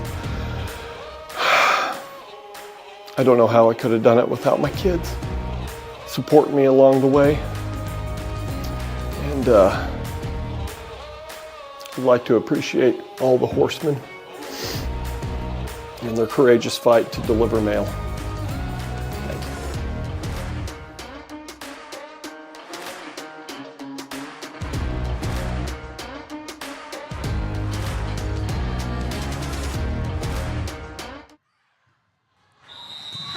I'm Noah Halbert, and I'm here with Coach Wirt. So first, to start off, how has your day been today? Oh, I guess okay. I don't remember a lot about it. It was probably pretty similar to most of the days of my 27 years of teaching, I guess. And how has this school year been so far? I think pretty good. You know, kids seem fairly well behaved and are listening to what we're trying to do. You know, there was a lot of adult angst about the cell phone deal, which has been a total non-issue, which I think speaks to the quality of kids we've got. Yeah. And coaching, how has the season been looking so far? Well, we beat Seneca on Friday night, and that's a pretty big deal to me. I was super excited about that. I think our boys have made real progress. They practice well. And when you practice well, a lot of times that means you play well. And that's kind of what happened. So I was excited about that. So far this year, what has been your favorite thing? Oh, I'd have to say beating Seneca. That and Saturdays. Yeah. Any goals in the classroom that you have for this year? Oh, I just, you know, as I get older, I guess trying to stay relevant with kids and what they're doing. And you know, I feel like I know and understand our town a lot better than I used to, and that helps a lot. But boy, there's a lot of kids, and trying to meet them all and know what they're doing takes a lot of effort, but it's worth it, and I'm glad to be here. Yeah, and to bounce off that, what's your favorite thing about the high school and Marysville in general? Well, the high school is, right now, I just think we've got a lot of kids that are doing the right things. And, you know, adults like to say things about kids these days, and I've always thought that was a bunch of garbage, but I would definitely say right now I feel like we've got a lot of kids that are trying to do the right thing. As far as the town itself, it's just a neat place to live. There's a lot of different things to do. There's places to go. There's events happening all the time. And I don't get to a lot of them because of my school schedule, but there's just a lot going on here for a town this size. And yeah, we're proud to be from here. Yeah. Do you think that with the season going good, do you have any goals and like aspirations that you're wanting to really meet this season? Oh, you know, that's a good question. I don't have a number in mind or something like that. My thing is, are we getting better? And we certainly got better through our fall practices leading up to the first game. And, you know, one of the big concerns about winning a big game like we did Friday night is, will our team come back focused and ready to practice? And we've had 2 good practices this week, and I have seen progress even this week. and that's really more how I measure it than a score or a record or something like that. Yeah, is there anything that you're looking forward to in this school year or even just this fall with football? Oh, I just enjoy the whole year for the most part. You know, every season has different things, and I'm involved in most all of it, and my own kids are doing things all the time, so I just kind of want to enjoy it as it comes, one day at a time, and kind of go from there. But I think there's a lot to be excited about what's going on, and I think we have a lot of kids that are working hard and that are really trying to represent Marysville in the way it ought to be represented. Yeah, and with that, how do you feel about like the organizations at Marysville and within the kids working on that? How do you think Marysville is being represented well by them? We got tons of stuff for them to do, and it's high quality stuff. You know, my kids, Rhett and Leah both went to where was it? Orlando. Was it Orlando? Yeah, it was Orlando for FBLA this summer, and you know, FFA is going everywhere, and there's a lot of other clubs and activities that are really active and doing a lot of neat stuff, and I just think it's neat that they have those opportunities, and I'm excited to see them take advantage of those. Yeah. So you said like your kids are taking advantage. Are you proud that they're growing up in Marysville, Kansas? Yeah.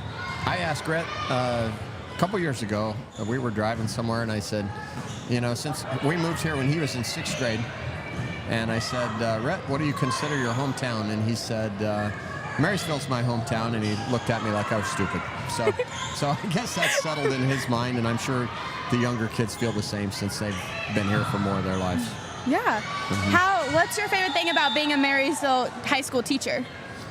Oh, I don't know. I think being a high school teacher, I love Thursday nights when the game prep for the week is in, and then Friday and all that goes with that. That's always just been a fun part of the job for me, and something I've always enjoyed. So it's certainly good here.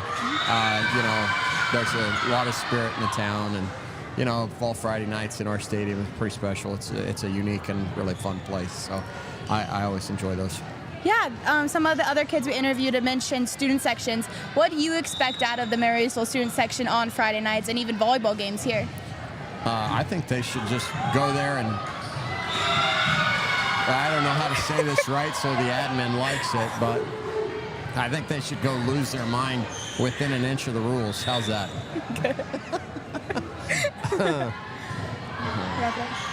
Thank you so much for this interview. You had some great responses, and good luck on your following football season. All right. Appreciate it. Thank you. Yeah.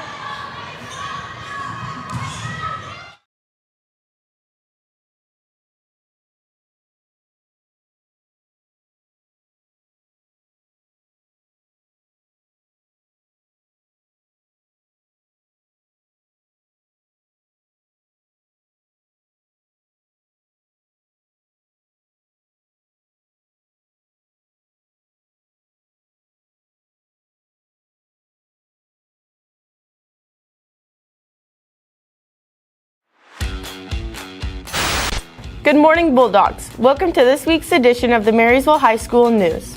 Let's take a look at the upcoming week and the events going on at our school. Starting off with some exciting news, on Monday, September 9th, the marching band is taking off for the state fair to march and perform. If I was a judge, you guys would get #1 in my book. On Tuesday, it's time. Varsity volleyball takes on Clay Center Tiger Queens here in our home court. Be there and beware of the dog pond. On Wednesday, there will be an FBLA STEM trip presentation at 6:30 p.m. at Marysville High School. This is a great opportunity for parents and community members to stay informed about details on this exciting trip. On Thursday, the varsity girls tennis team goes on the road to Topeka for a competition. Grace, don't let us down. Friday, the boys will have their first home football game against the Hiawatha Redhawks. Don't miss out on the action. The game starts at 7. To close out sports, Saturday, cross country will have a meet at Wamego, and volleyball will have a tournament at Nemaha Central. It will be a busy day full of action. In other news, student Noah Halbert will be a broadcasting personality for our upcoming volleyball home games. So if you're unable to make the game, you can watch it online on our YouTube channel. This just in.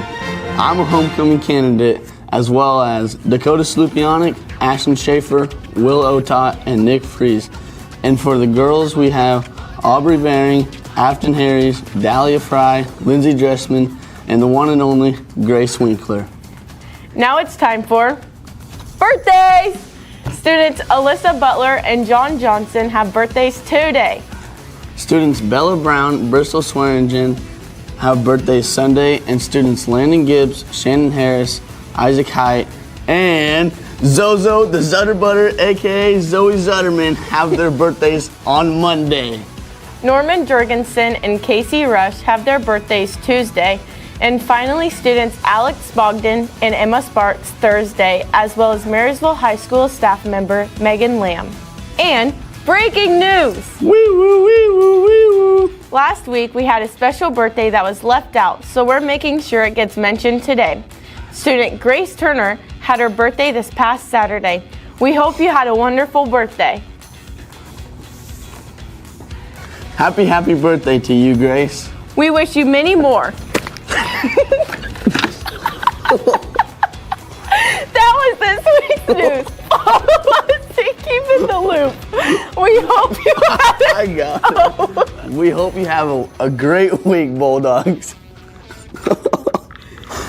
She's Braylee, and I'm Brock. And this was Friday. No way. Hey Marysville, it's me, Mr. Woodcock, and notice I have a hat on, and that is because next week we're going to do something called Hats for a House. We had an 8th grader, Adam Tennyson, his family's house burned down last week, and we want to do something to help them get back into their home. They're currently living in a hotel. And so if you want to wear a hat all next week, bring $1 a day or bring $5 at the start of the week and your favorite hat, and let's raise money so Adam can get back in a house. Thank you.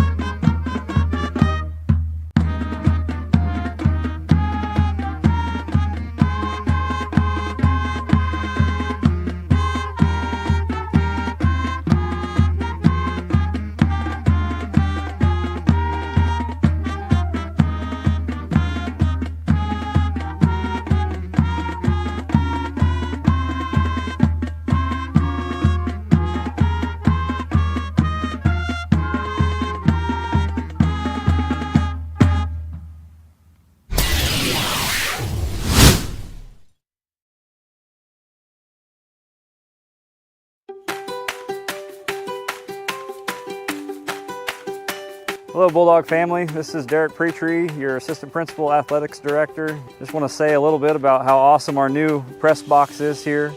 It's been a long time in the making. There's been a lot of people that have contributed to what we've been able to do here, so we appreciate all that help from Bulldog boosters, private donors, and things of that nature. A couple of things we had done.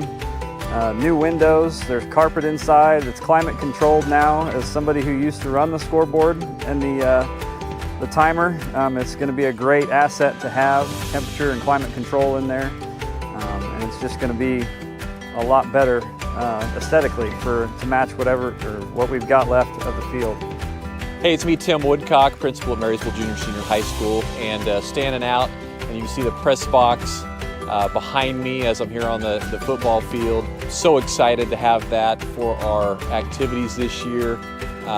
One thing that was ultra important that I wanted to see were windows that open, and I can attest the windows do open. All that crowd sound and air can get in there. Of course, we don't need the air because it is air conditioned now and heated, and so that'll be a nice feature to have. And then a railing up top. That railing that we had on there before was very low, not safe, and so the higher railing, not only does it make it more safe, but it looks great. And then finally, the hatch. You no longer have to attach a ladder to the back of the press box and get in the way. The entry is a hatch inside with a ladder. And so it also makes it very safe. It keeps those individuals that don't need to be up there from getting up there. And so We are so excited to put it to use this year and know it's going to be just a great addition to our school.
Amazing what a group of guys that believe in each other, that work hard, and has the right kind of character can do.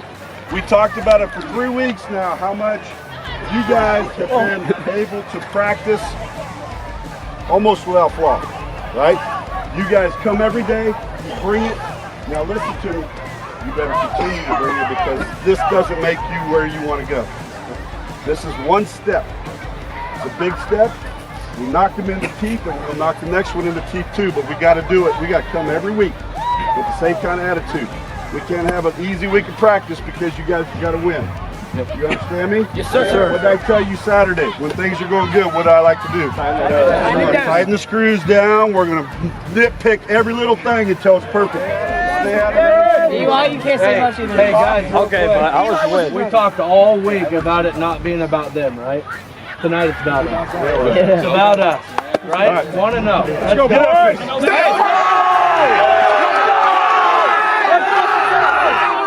Hey, you guys stick together, good things are going to happen. I believe. 1, 2, 3. I believe!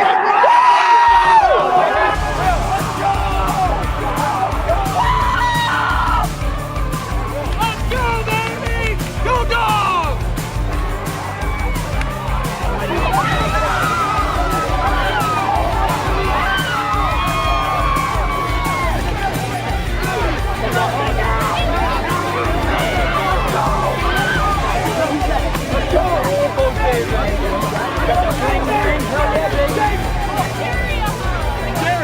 Jerry, give me a hug.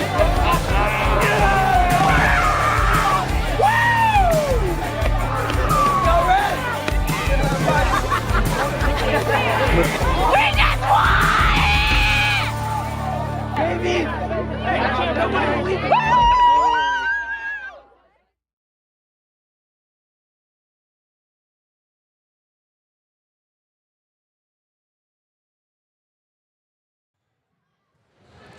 Hi guys, welcome back. I'm Noah Halbert, and we're about to start the second game of the Marysville versus Clay Center. So last game unfortunately did not go the way we wanted, and Clay Center won. But by the looks of it, Marysville is coming hard in their warm-ups and have made some adjustments to hopefully get the win in this game. Marysville has many times players have mentioned that they want to work together as a team and really learn to trust each other. So we're hoping to see that come through more in this game. The communication has been good, but they could work on some more just to kind of eliminate those little errors here and there. The hits have been connecting for Marysville. We have gotten multiple kills. Right now they're actually practicing hits, and it's looking very good. So that is very promising for this game. Clay Center has came out and has hard and has showed their skills, but Marysville is hoping to adjust to that to really come into this game and walk in and just win and hopefully win this game. Some players to watch out based off last game performance will be Casey Rush. Her hits were really good last game. Her middle hits were on fire and she was connecting with almost every single one of them. Jenica Hubbard was very scrappy last game. Afton Harris had many good passes. And these people are all varsity returners. Some people to look out for that may have not been on varsity last year but are on this year are Emma Bloomer. She was in last games for She was in last game for a little bit, and she had a couple dumps and some hits here and there, and they were very good. Aubrey Jessman, who is our new setter, if you weren't here for last game, is also new to varsity this year, and she will be replacing Bella Rader. Some things that the girls I interviewed earlier today, which were Jenica Hubbard, Lindsay Jessman, and Emma Bloomer, said about replacing last year's seniors is that they're trying to fill their shoes, but they don't want to become anyone. They're not trying to live up to anyone's name. They want to be their own players, and that's what we're seeing from Aubrey Jessman. She is working really hard, and I've heard that she's been working very hard in practices too to become a very good setter for this varsity team. Some other things that we're hoping to see more out of Lindsay Jessman and Jenica Hubbard specifically are leadership. They both mentioned that they want to be new or want to step up as leaders, and so that's what they're going to be working on for this game and for the rest of the season. They're also hoping to finish games. They were very close last game. Both sets were within 5 for a while. And so just making sure that they're keeping the pace and they're staying up both physically and mentally to hopefully finish those games. Another piece that they wanted to work on was starting high and staying high. So they wanted to work on making sure that mentally and physically, right out of the bat, they came out and they were just working hard. They're making their hits hit. They were making sure their passes were good from the start to the very last serve. And so just making sure that they're doing that to hopefully finish those games and put together a win will be very good. Currently, the Bulldogs are 2-5, so they are hoping to get some more wins under their belt. As this game is about to start, the Bulldogs are up and they're hyped and they're looking for a good win. The student section is also out for this game. Many of the football players came, so they're looking to hopefully cheer on their Marysville Bulldogs volleyball. The game is about to start now, and we'll see who will have first serve.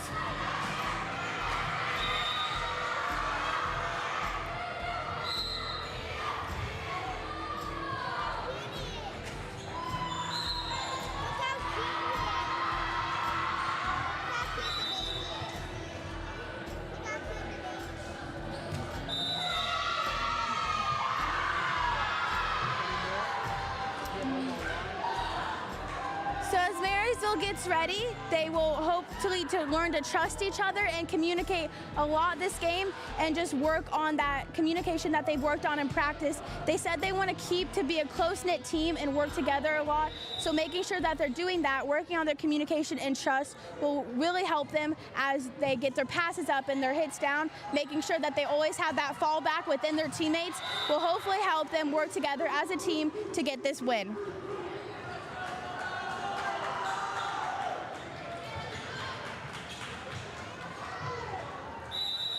They're also looking forward for their bench to be very hype during these games. They have some experience of people being on the bench, and so making sure that their energy up is going to really help the Bulldogs on the court keep their energy up.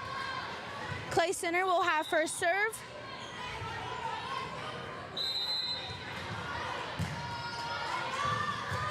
The serve is up, and Lindsay Jessman gets the pass. Clay Center gets that point with a tip.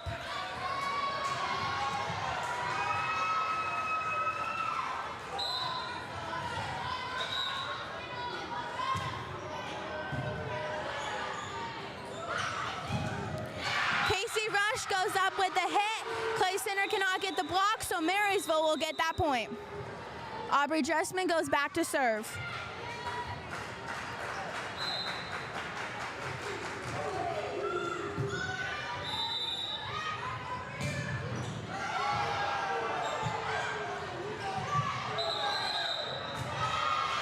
Clay Center will get that point. After talking with some girls, they mentioned that they have a huge team this year. 41 girls have come out. So they said that playing time is really dependent on work ethic. So that means the people playing and even the people sitting on the bench for varsity have a great work ethic and are using that to get these wins. Aubrey Jessman gets the pass. Emma Bloomer goes up for the dump, but unfortunately does not get it, so Clay Center will get that point and will go back to serve.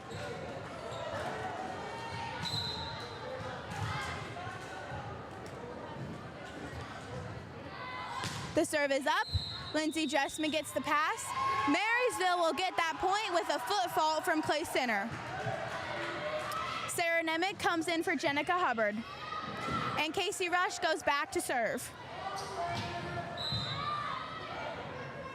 The serve is up. And Marysville gets that point with a lift from Clay Center. So Casey Rush will return to the serving line.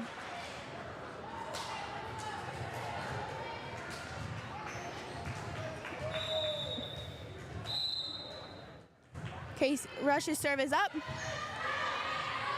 Clay Center goes up for the hit. Lindsay Dressman, being scrappy, gets the pass. Up for the block. Clay Center will get that point. Jenica Hubbard is back in for Casey Rush.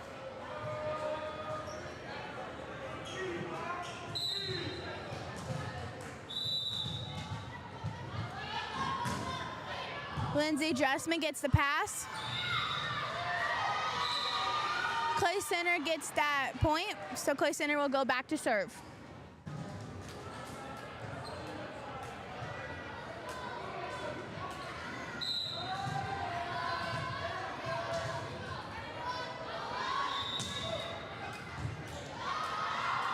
Communication was a big thing for Marysville, so as you can see, they're talking before every play to make sure that everyone knows where they're at and where they're supposed to be, so they can really work on that trust aspect. Sarah Nemec goes up for the tip. Aubrey Dressman gets the pass. Chloe Dedmore sets in for the set. And Emma Bloomer with the hit, and Marysville will get that point. Ellie Schoenberger will now go in for Emma Bloomer.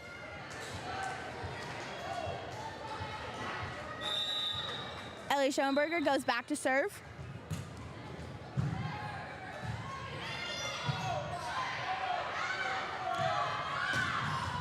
Jenica gets the pass, but unfortunately it goes out. Marysville actually got that point. So Ellie Schoenberger goes back to serve. We are currently a tied game.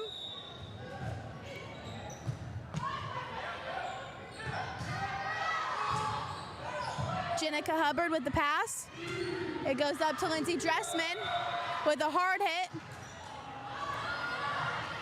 Aubrey Dressman gets a pass. Chloe Dedmore again stepping in for setter. And Lindsay Dressman with a really hard hit connecting, and so Marysville will get that point. And Ellie Schoenberger will go back to serve.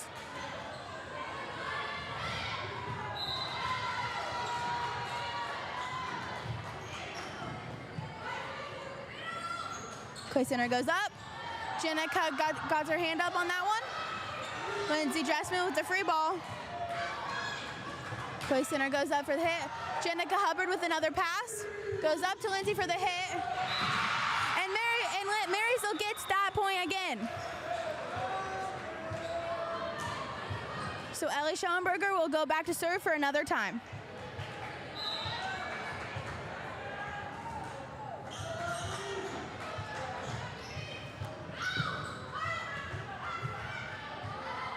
Clay Center goes up with the block from Marysville. That would have been Sarah Nemec and Chloe Dedmore.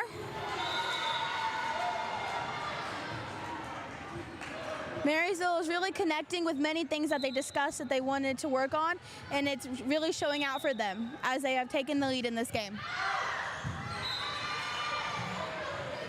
The serve goes out, so Clay Center will take that point and will return to the serve line.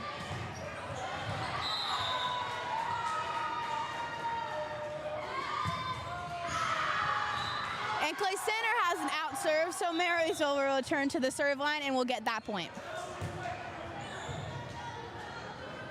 Chloe Dedmore will serve. Her serve is up and over. Clay Center goes up. Marysville will get that point as Clay Center was in the net. So Chloe Dedmore will go serve again.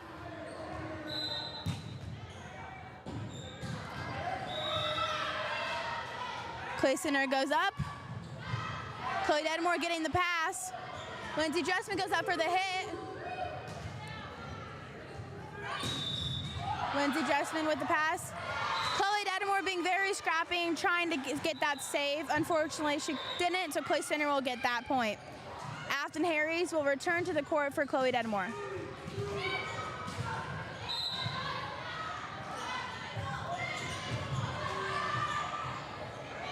Lindsay Dressman goes up with a tip. Afton being scrappy for the ball.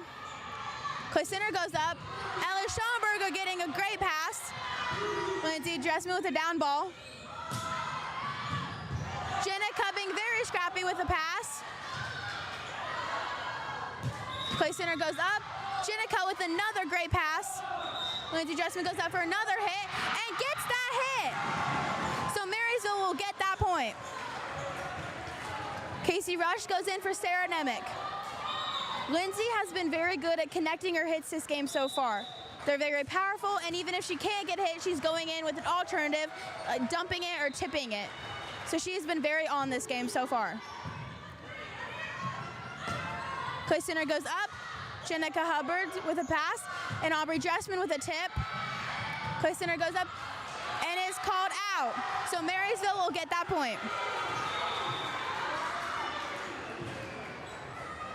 Marysville is communicating very well in this game. They're making sure that they know where everyone is at and where they're supposed to be.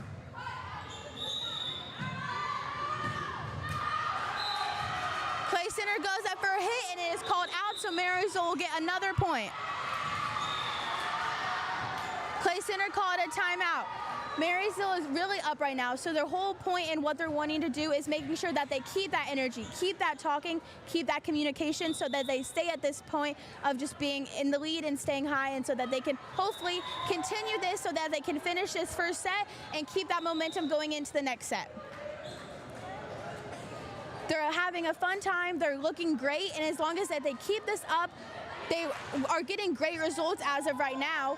So the talking, the laughter on the court, just making sure that everyone is happy and having a fun time, which is what they've said that they wanted to do to become a better team, and just being closer all around is really paying off right now. Jenica Hubbard is going back to serve.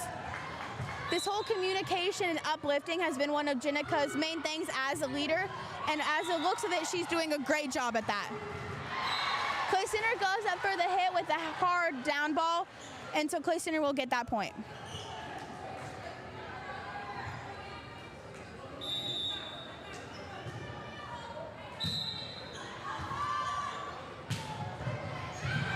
Jenica Hubbard with the pass.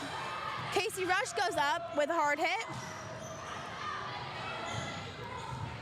Ella Schoberger laying out and using her body to try to get that ball, which is another thing that they've talked about, is being scrappy, repetitively going after everything, getting every ball to the best of their ability. And that's really helped as they've had many saves already this game. So if they keep that up, if they keep putting their body on the line and trying to get better that way, it's having good results, so it will continue to do that. With a tip, Clay Center goes up, Jenica Hubbard, and unfortunately they didn't get that point, and Clay Center is going back to the serving line.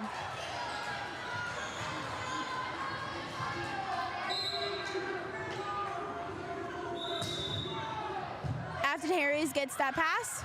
Aubrey Dressman with a tip. Clay Center goes up with a block. Clay Center got the pass. Lindsay Dressman goes up with a hard hit. Clay Center with a little tip, and that's called out. And Marysville will get that point. Lindsay Dressman will go back to serve. Emma Bloomer will come in for Ellie Schoenberger.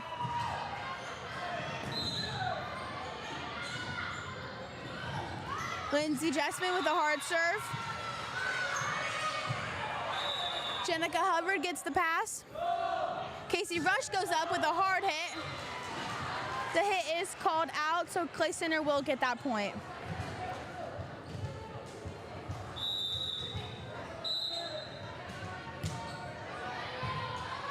Clay Center's serve is up. Jenica Hubbard gets the pass. Casey Rush goes up again with a hard hit. And that play will be a reserve due to a ball coming in from the other court. As Marysville gets repositioned, they are talking, and they're getting ready for this serve. Afton Harris with the pass. Clay Center with a tip. Clay Center will get that point.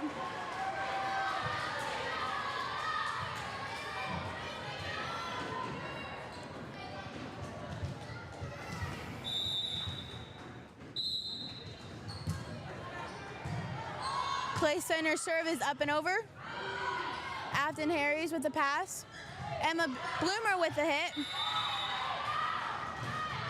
One thing that Emma Bloomer has mentioned she wanted to improve on was her accuracy in her hits and just as a player in general. Clay Center will get that point. She also mentioned trying to carry over that leadership that she had on JV as an older player into varsity as she deals with the transition of the mental game that has to do with varsity.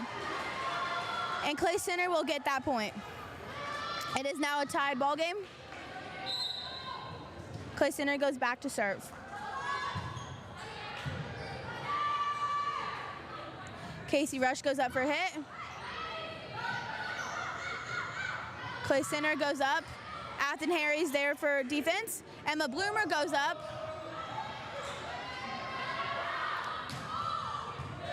Lindsay Dressman with the pass. A free ball from Clay Center. Casey Rush taking it.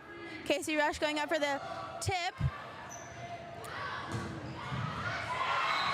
That hit is called in from Clay Center, so they will get that point and they will go back to serve.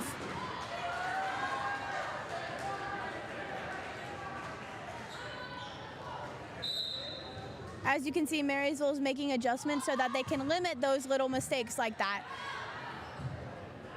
Lindsay Dressman from the back row with the hit. Unfortunately goes into the net, so Clay Center will also get that point.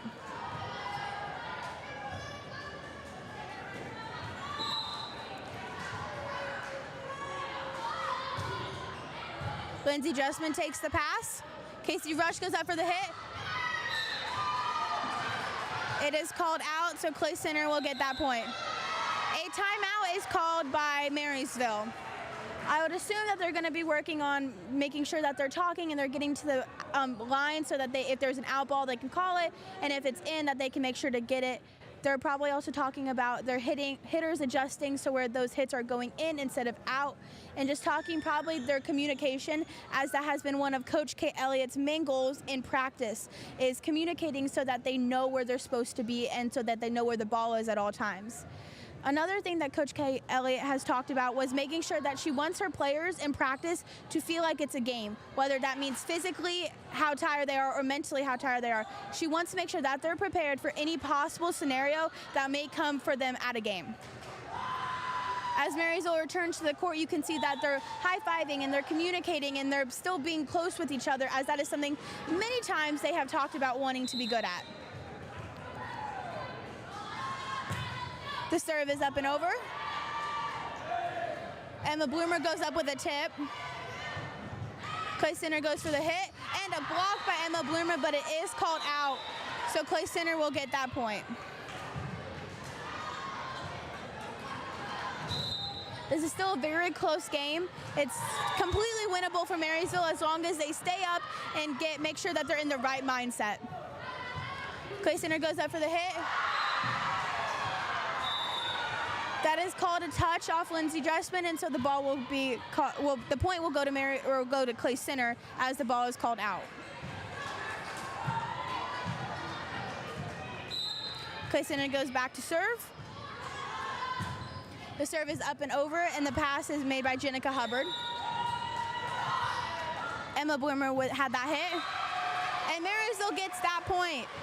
So they will go back to serve. Chloe Dedmore comes in for Afton Harris, and Aubrey Dressman goes back to serve.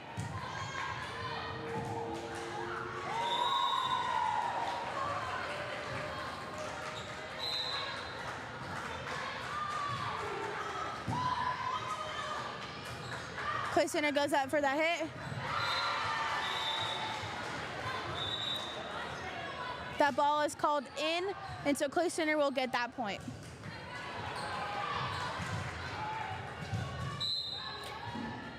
as Marysville readjusts for this serve. Chloe Dedmore gets that pass. Casey Rush goes up for a tip. That ball is called out, so that will be Marysville's point, and Marysville will go to serve.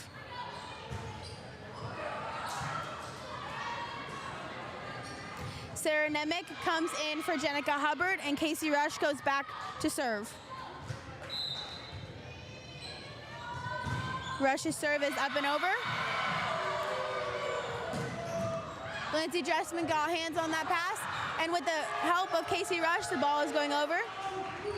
Clay Center goes up for a tip, and that ball is called Mary, and that point is Marysville's. So Casey Rush will go back to serve again. A lot of this energy that we're seeing from Marysville is coming from not only the players, but also the players on the bench and the student section. Everyone is here to hype up Marysville, and it's having some good results. Clay Center goes up for a hit.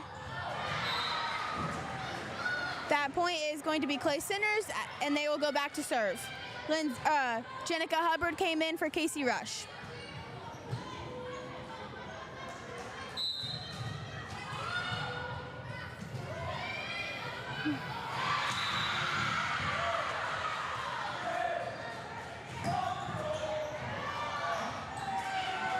It's sent over by Marysville.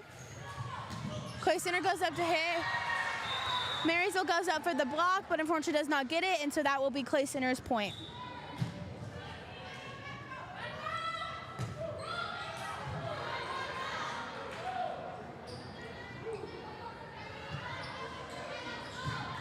As you can see, Jenica Hubbard is making sure that her teammates are staying up even whenever they lose that point, just because they always want to get one better every single serve. Sarah Nemick goes up. That point, it did hit the antenna, so that point will be Clay Center's. Marysville calls a timeout, and it's just the little things that I assume they'll be working on, making sure that they're in the right places, making sure that they're talking so that they know whose ball it's going to be, and if they need to be at the line, if they're straddling line, or whatever that looks like for them, just making sure that they're trying to eliminate those small mistakes as we get closer to the end of this set to try to finish this set and hopefully come out on top. Just making sure that those little mistakes are getting cut down will help them tremendously.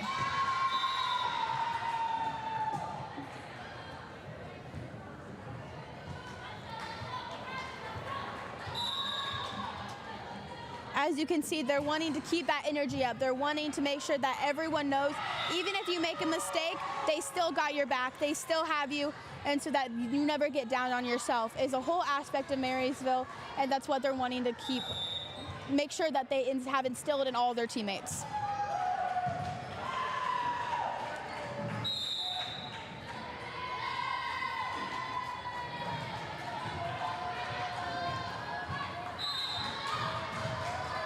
Clay Center goes back for the serve.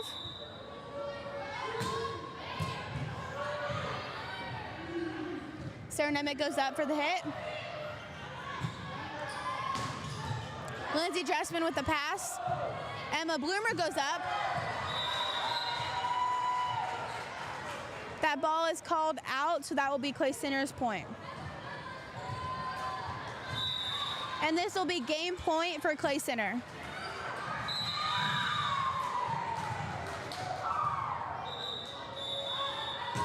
The serve is up and over, and Sarah Nemick takes the pass. Sarah Nemick goes up for the hit. Clay Center goes up. As you can see, even if they didn't get that pass, they're still throwing their bodies on the line, and they're still trying to get everything. As they said, they want to be super scrappy no matter what. So even though they didn't get that, they're still working harder for their goal, which will help them long term in any other game that they're in. As we get ready for their second set, just trying to make sure that they eliminate. We're hoping to see some of those people who said that they wanted to be leaders stand out as leaders, especially when they're down, and hoping that they lift up their team and make sure that everyone else, the younger players especially, know that they need to keep it up. They need to make sure that they're staying in the right mental game. You know, Jenica Hubbard quoted earlier today that we have to keep our mental game up if they want to win this. So as long as they keep doing that, then they have a great chance.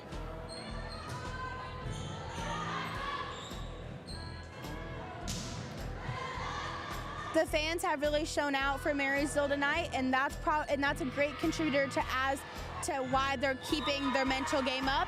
You know, with the interviews with Afton Harries and Ellie Schoenberger, they said that whenever the atmosphere is right, they feel better. So the fans standing up, the student section being here to support from all of the other sports that the volleyball girls support, making sure that they're there, it's really helping them to feel like they're doing a good job, whether that means cheering for every point no matter what. It's just keeping their mental game up, and it's helping them piece together what they need to do to win these games.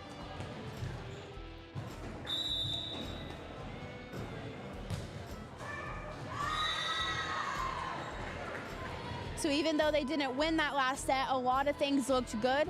Their hits were on. Lindsay Dressman specifically was looking great with a lot of her hits. Aubrey Dressman's sets are looking great as she is new in that role as varsity setter. Passes are looking good. So even though they didn't win that, they're putting together the pieces to hopefully win future games and be more successful long term. And one of the things they want to do, they just wanted to make their community proud. And so showing out, getting better every day, I think is really making Marysville as a whole proud of this volleyball team.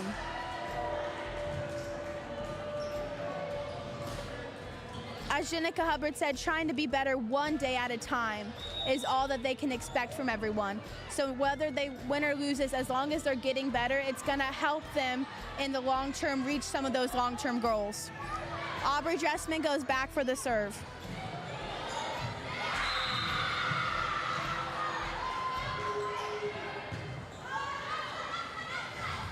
Clay Center goes up for a tip. Aubrey Dressman getting that. Chloe Denmore steps in as setter. Clay Center will get that point.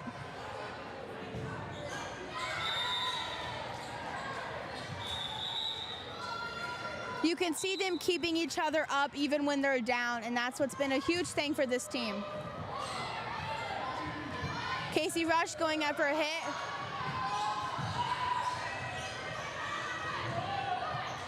Aubrey Dressman with the set, goes up to Chloe Denmore, who has a hard hit. Leah Skeen goes up with a hit. Lindsay Dressman with the pass, goes up to Chloe Denmore, who has a hard hit, and that hit connected, and Marysville got that point. So Marysville will return to the serving line. Casey Rush will take that serve. And Sarah Nemec will come in for Jenica Hubbard.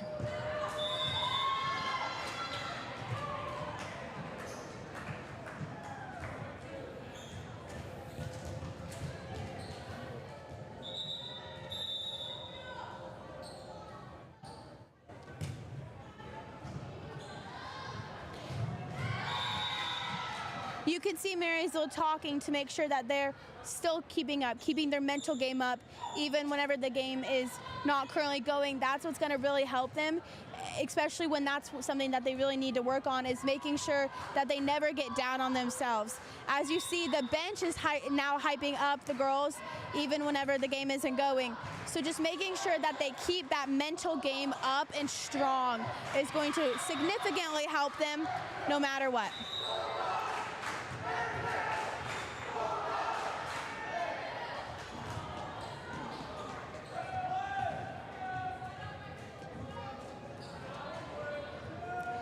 You can see the girls communicating about where they're supposed to be so that they try to eliminate those little small errors.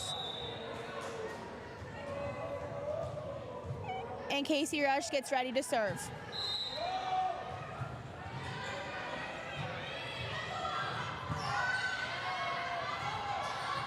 Clay Center goes up for a hit and is blocked by Marysville. That will be Sarah Nemec and Chloe Denmore get that block. Those two have gotten many blocks tonight in this game and last game. And Marysville will get that point, so Casey Rush will go back to serve again.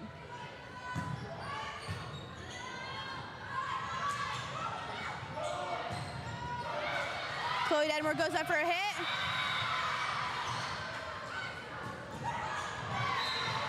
Clay Center will get that point. Jenica Hubbard returns to the court as Casey Rush goes out.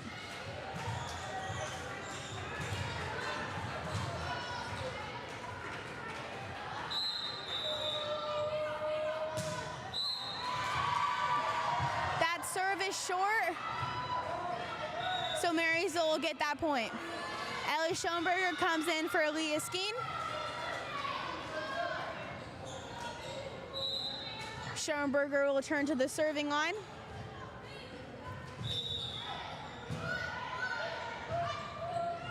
Clay Center goes up for a hit. It is called in, so Clay Center will get that point.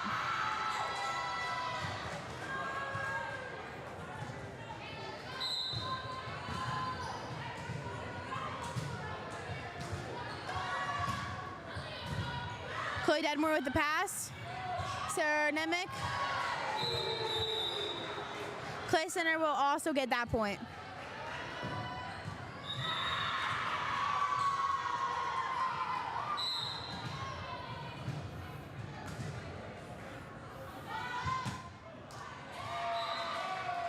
That is a missed serve by Clay Center, so Marysville will get that point, and Chloe Dedmore will go back to serve.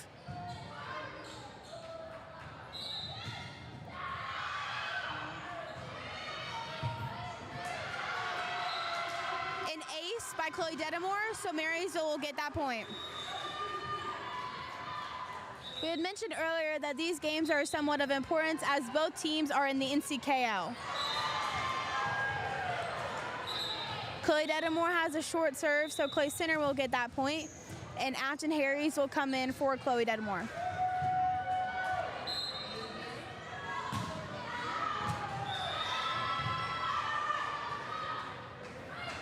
Lindsay Dressman goes up with a tip. That hit from Clay Center is out, so Marysville will get that point. Casey Rush returns to the court and goes in for Sarah Nemec.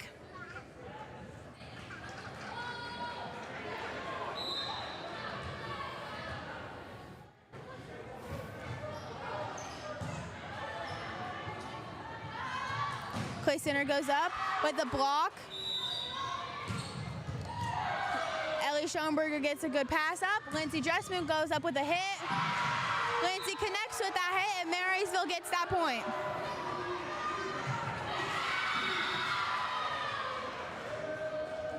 Like we'd mentioned earlier, some people who have had really good games tonight have been Lindsay Dressman. Her hits have been on. Casey Rush has also been on really a lot tonight. Jenica Hubbard has been super scrappy, which has been one of her goals for this season, and she's just been really good at that and adjusting where she needs to be. Afton Harries has had a good game tonight. Lindsay Dressman up for another hit.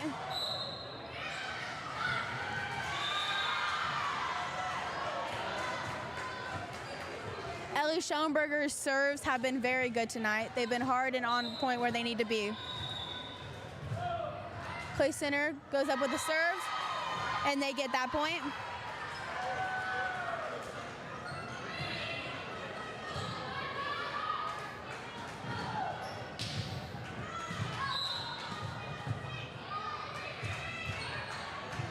Afton Harries with the pass. Casey Rush goes up. Clay Center gets that point with a block.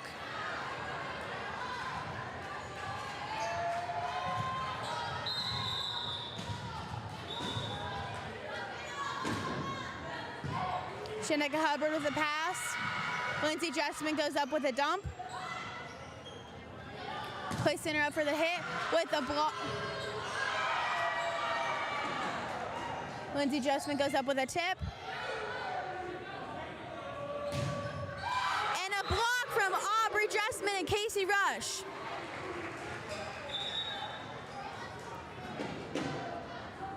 Even though Aubrey Dressman is a setter, she has a great jump and is able to get those blocks. Timing of blocks tonight have been very good, whether it's Casey and Aubrey or it's Sarah and Chloe. They've been connecting with blocks all night.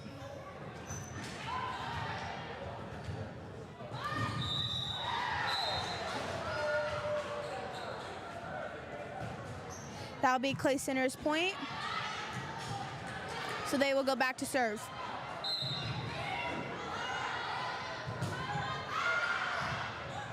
That is called in, and so Clay Center will have that point. And they will return to the serving line. Those are those little things that we've talked about that Marysville that communication is going to come in handy whenever getting to those little errors and making sure that they're at that line no matter what.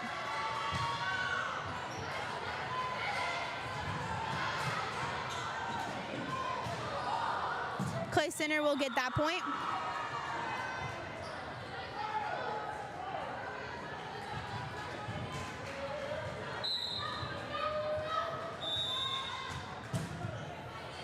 The serve is up, and Lindsey Jessman gets the pass. Casey Rush up for a hit with a hard hit. Clay Center goes up. Jenica Hubbard with a great pass. Casey Rush with a down ball.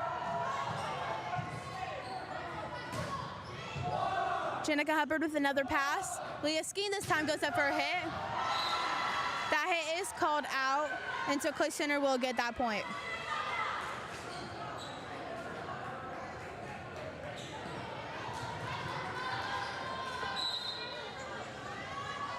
The serve is up and over.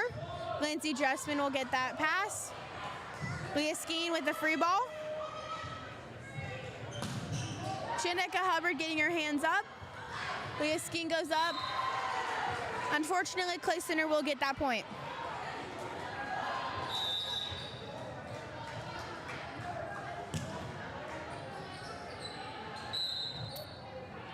Clay Center's serve is up and over. And Clay Center will get that point. A timeout is called. And so for this set, some things that we've seen that Marysville might need to improve on is their talking, whether that's getting back to the line or like we just saw, talking on whose ball it is. And they've done good at communication, whether it was last game or even last set. So these changes could possibly be pretty easy for them to make.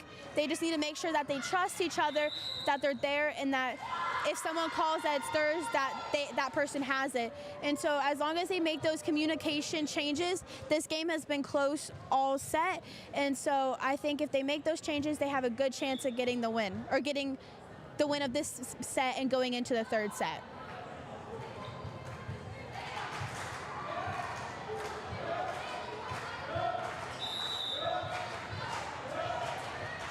As you can see, they're making sure each other are mentally sound and that they're having a good game and that everyone feels like they're doing a good job. Jenica with the pass. Casey Rush goes up. Clay Center with the free ball. Afton Harris gets that pass. Casey Rush up for another hit. Clay Center goes up for a hit with a block. And Clay Center will get that point called. So Clay Center will return to serve.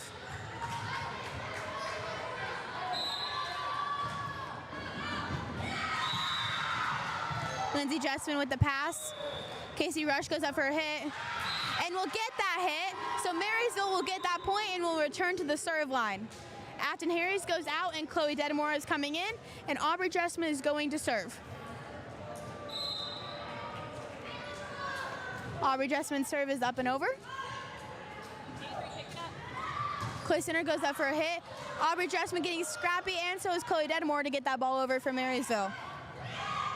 Aubrey Jessman with the pass. Chloe Dedamore with a down ball and will get that point.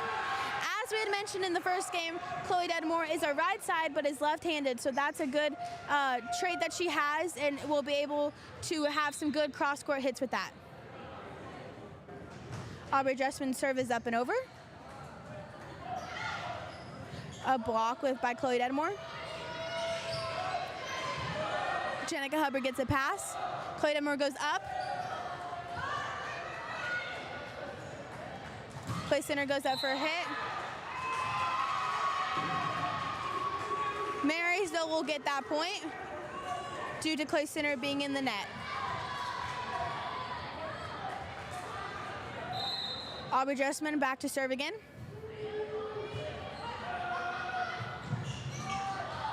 Marysville being scrappy to get that ball over. Clay Center goes up for another hit. Jenica Hubbard being there for the pass. Casey Rush goes up for a hit. And will get that point. So Aubrey Dressman will go to serve again. Marysville has kept their energy up and has come back to in this game.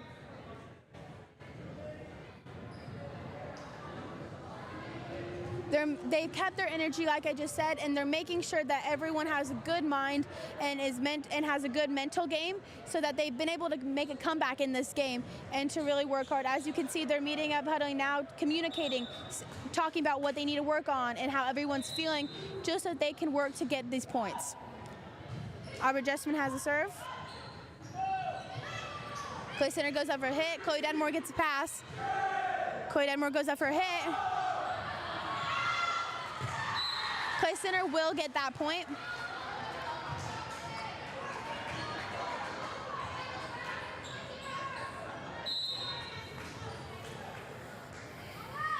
Clay Center serve is up and over, and Jenica Hubbard will have that.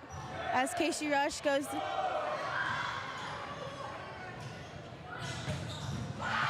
Clay Center with a good hit will score on that and will get that point. And they will return to the serving line. This is still a very close game and still a very winnable game for Marysville. Casey Rush goes up for the hit. Now it's Chloe Dedamore with a hit, and that hit connects. And so Marysville will get that point. And Casey Rush will return to the serve line. Sarah Nemec will come on, and Jenica Hubbard will step out.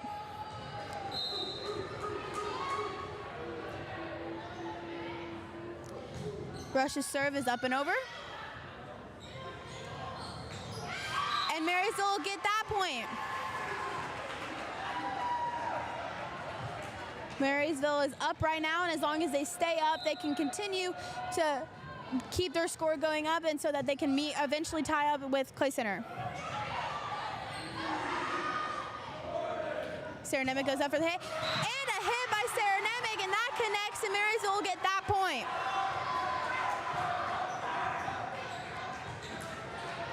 The student section is up, the bench is up, and the players are up too. So as we see, Clay Center will get that point. Jenica Hubbard returns to the court, and Casey Rush will step out.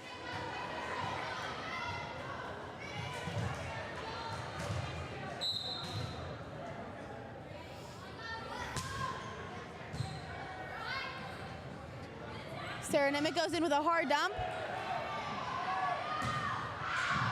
That ball is called out, so Marysville will get that point and will return to the serving line again. Ellie Schoenberger will come in for Leah Skeen and will go to serve.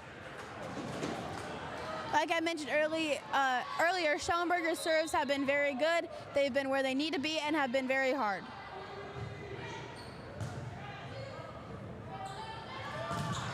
An amazing block by Sarah Nemec and Lindsay Dressman.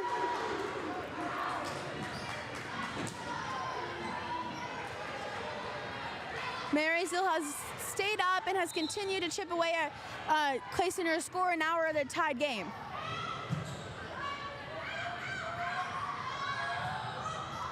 Jenica Hubbard with that pass. Lindsay Dressman goes up. Clay Center goes up for a tip.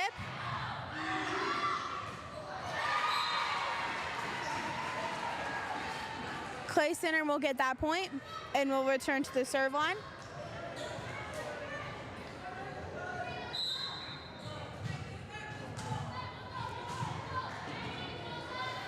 Clay Center's serve is up and over. Chloe Denmore goes up for a tip. Marysville doesn't get that point, but Ellie Schoenberger showed that she is willing to be very scrappy and is willing to go after balls and use her body for that.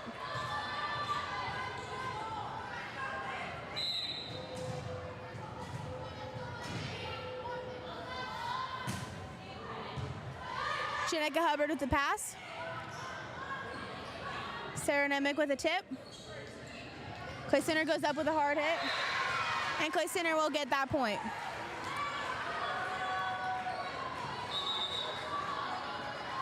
As you can see, Marysville is working on making adjustments so that those little things and those errors that can be managed they're making adjustments so that those don't happen as much as they have. Clay Center's serve is up and over, and that goes to Ellie Schoenberger. Chloe Dedmore with a hit. That hit is called out, so Clay Center will get that point. A timeout is called by Marysville. Marysville came back and has been on, and they really got their communication up, and they also got their energy way up. It's just those little tiny mistakes that come with, as will be resolved through as the season goes on, once everyone starts to trust each other more and know everyone's style of game. It's still early in the season, so once they start to work those out more at practices, those will go away. They have accomplished a lot of their goals, like being close to each other, making sure that everyone's mental game is up. They've had great energy throughout all of the games and all of the sets. And so this game is still winnable. It's 22-18. If we keep seeing how Marysville's been playing the past couple points, we have a good chance.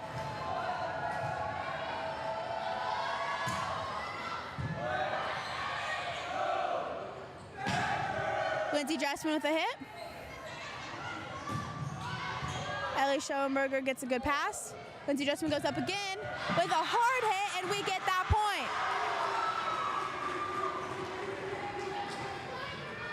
Chloe Dedmore will go back to serve.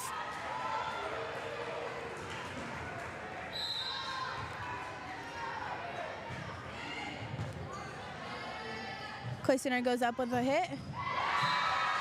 That hit is called in, so that will be Clay Center's point. Afton Harries goes in for Chloe Dedmore.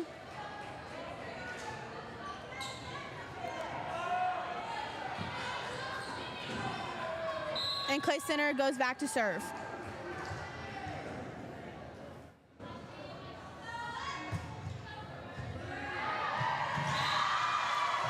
Clay Center gets that point and will go to serve. And it is now game point for Clay Center.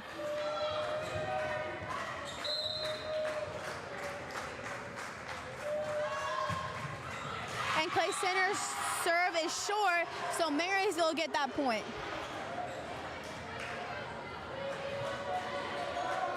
Marysville has been in these games, all of them, in every set. They've been very close. It's just finishing the game like they had mentioned that they need to work on.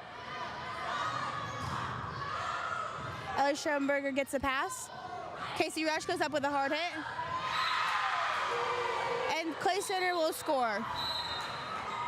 Like I just mentioned, Marysville had some great moments, had some great hits, many outstanding players and plays. Lindsay Dressman had some great games. Jenica Hubbard had some great passes.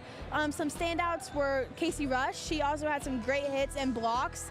Sarah Nemec was very on with her blocks. Ellie Schoenberger had some good serves. Marysville's thing is that they just want to make sure that everyone is close and that they know that they just need to get better. And so I think if they keep working, if they keep eliminating those little mistakes, Marysville is looking at having a great season this year. They have a really good team, a stacked roster, some returners, some people new on the team, and it will go really good for them.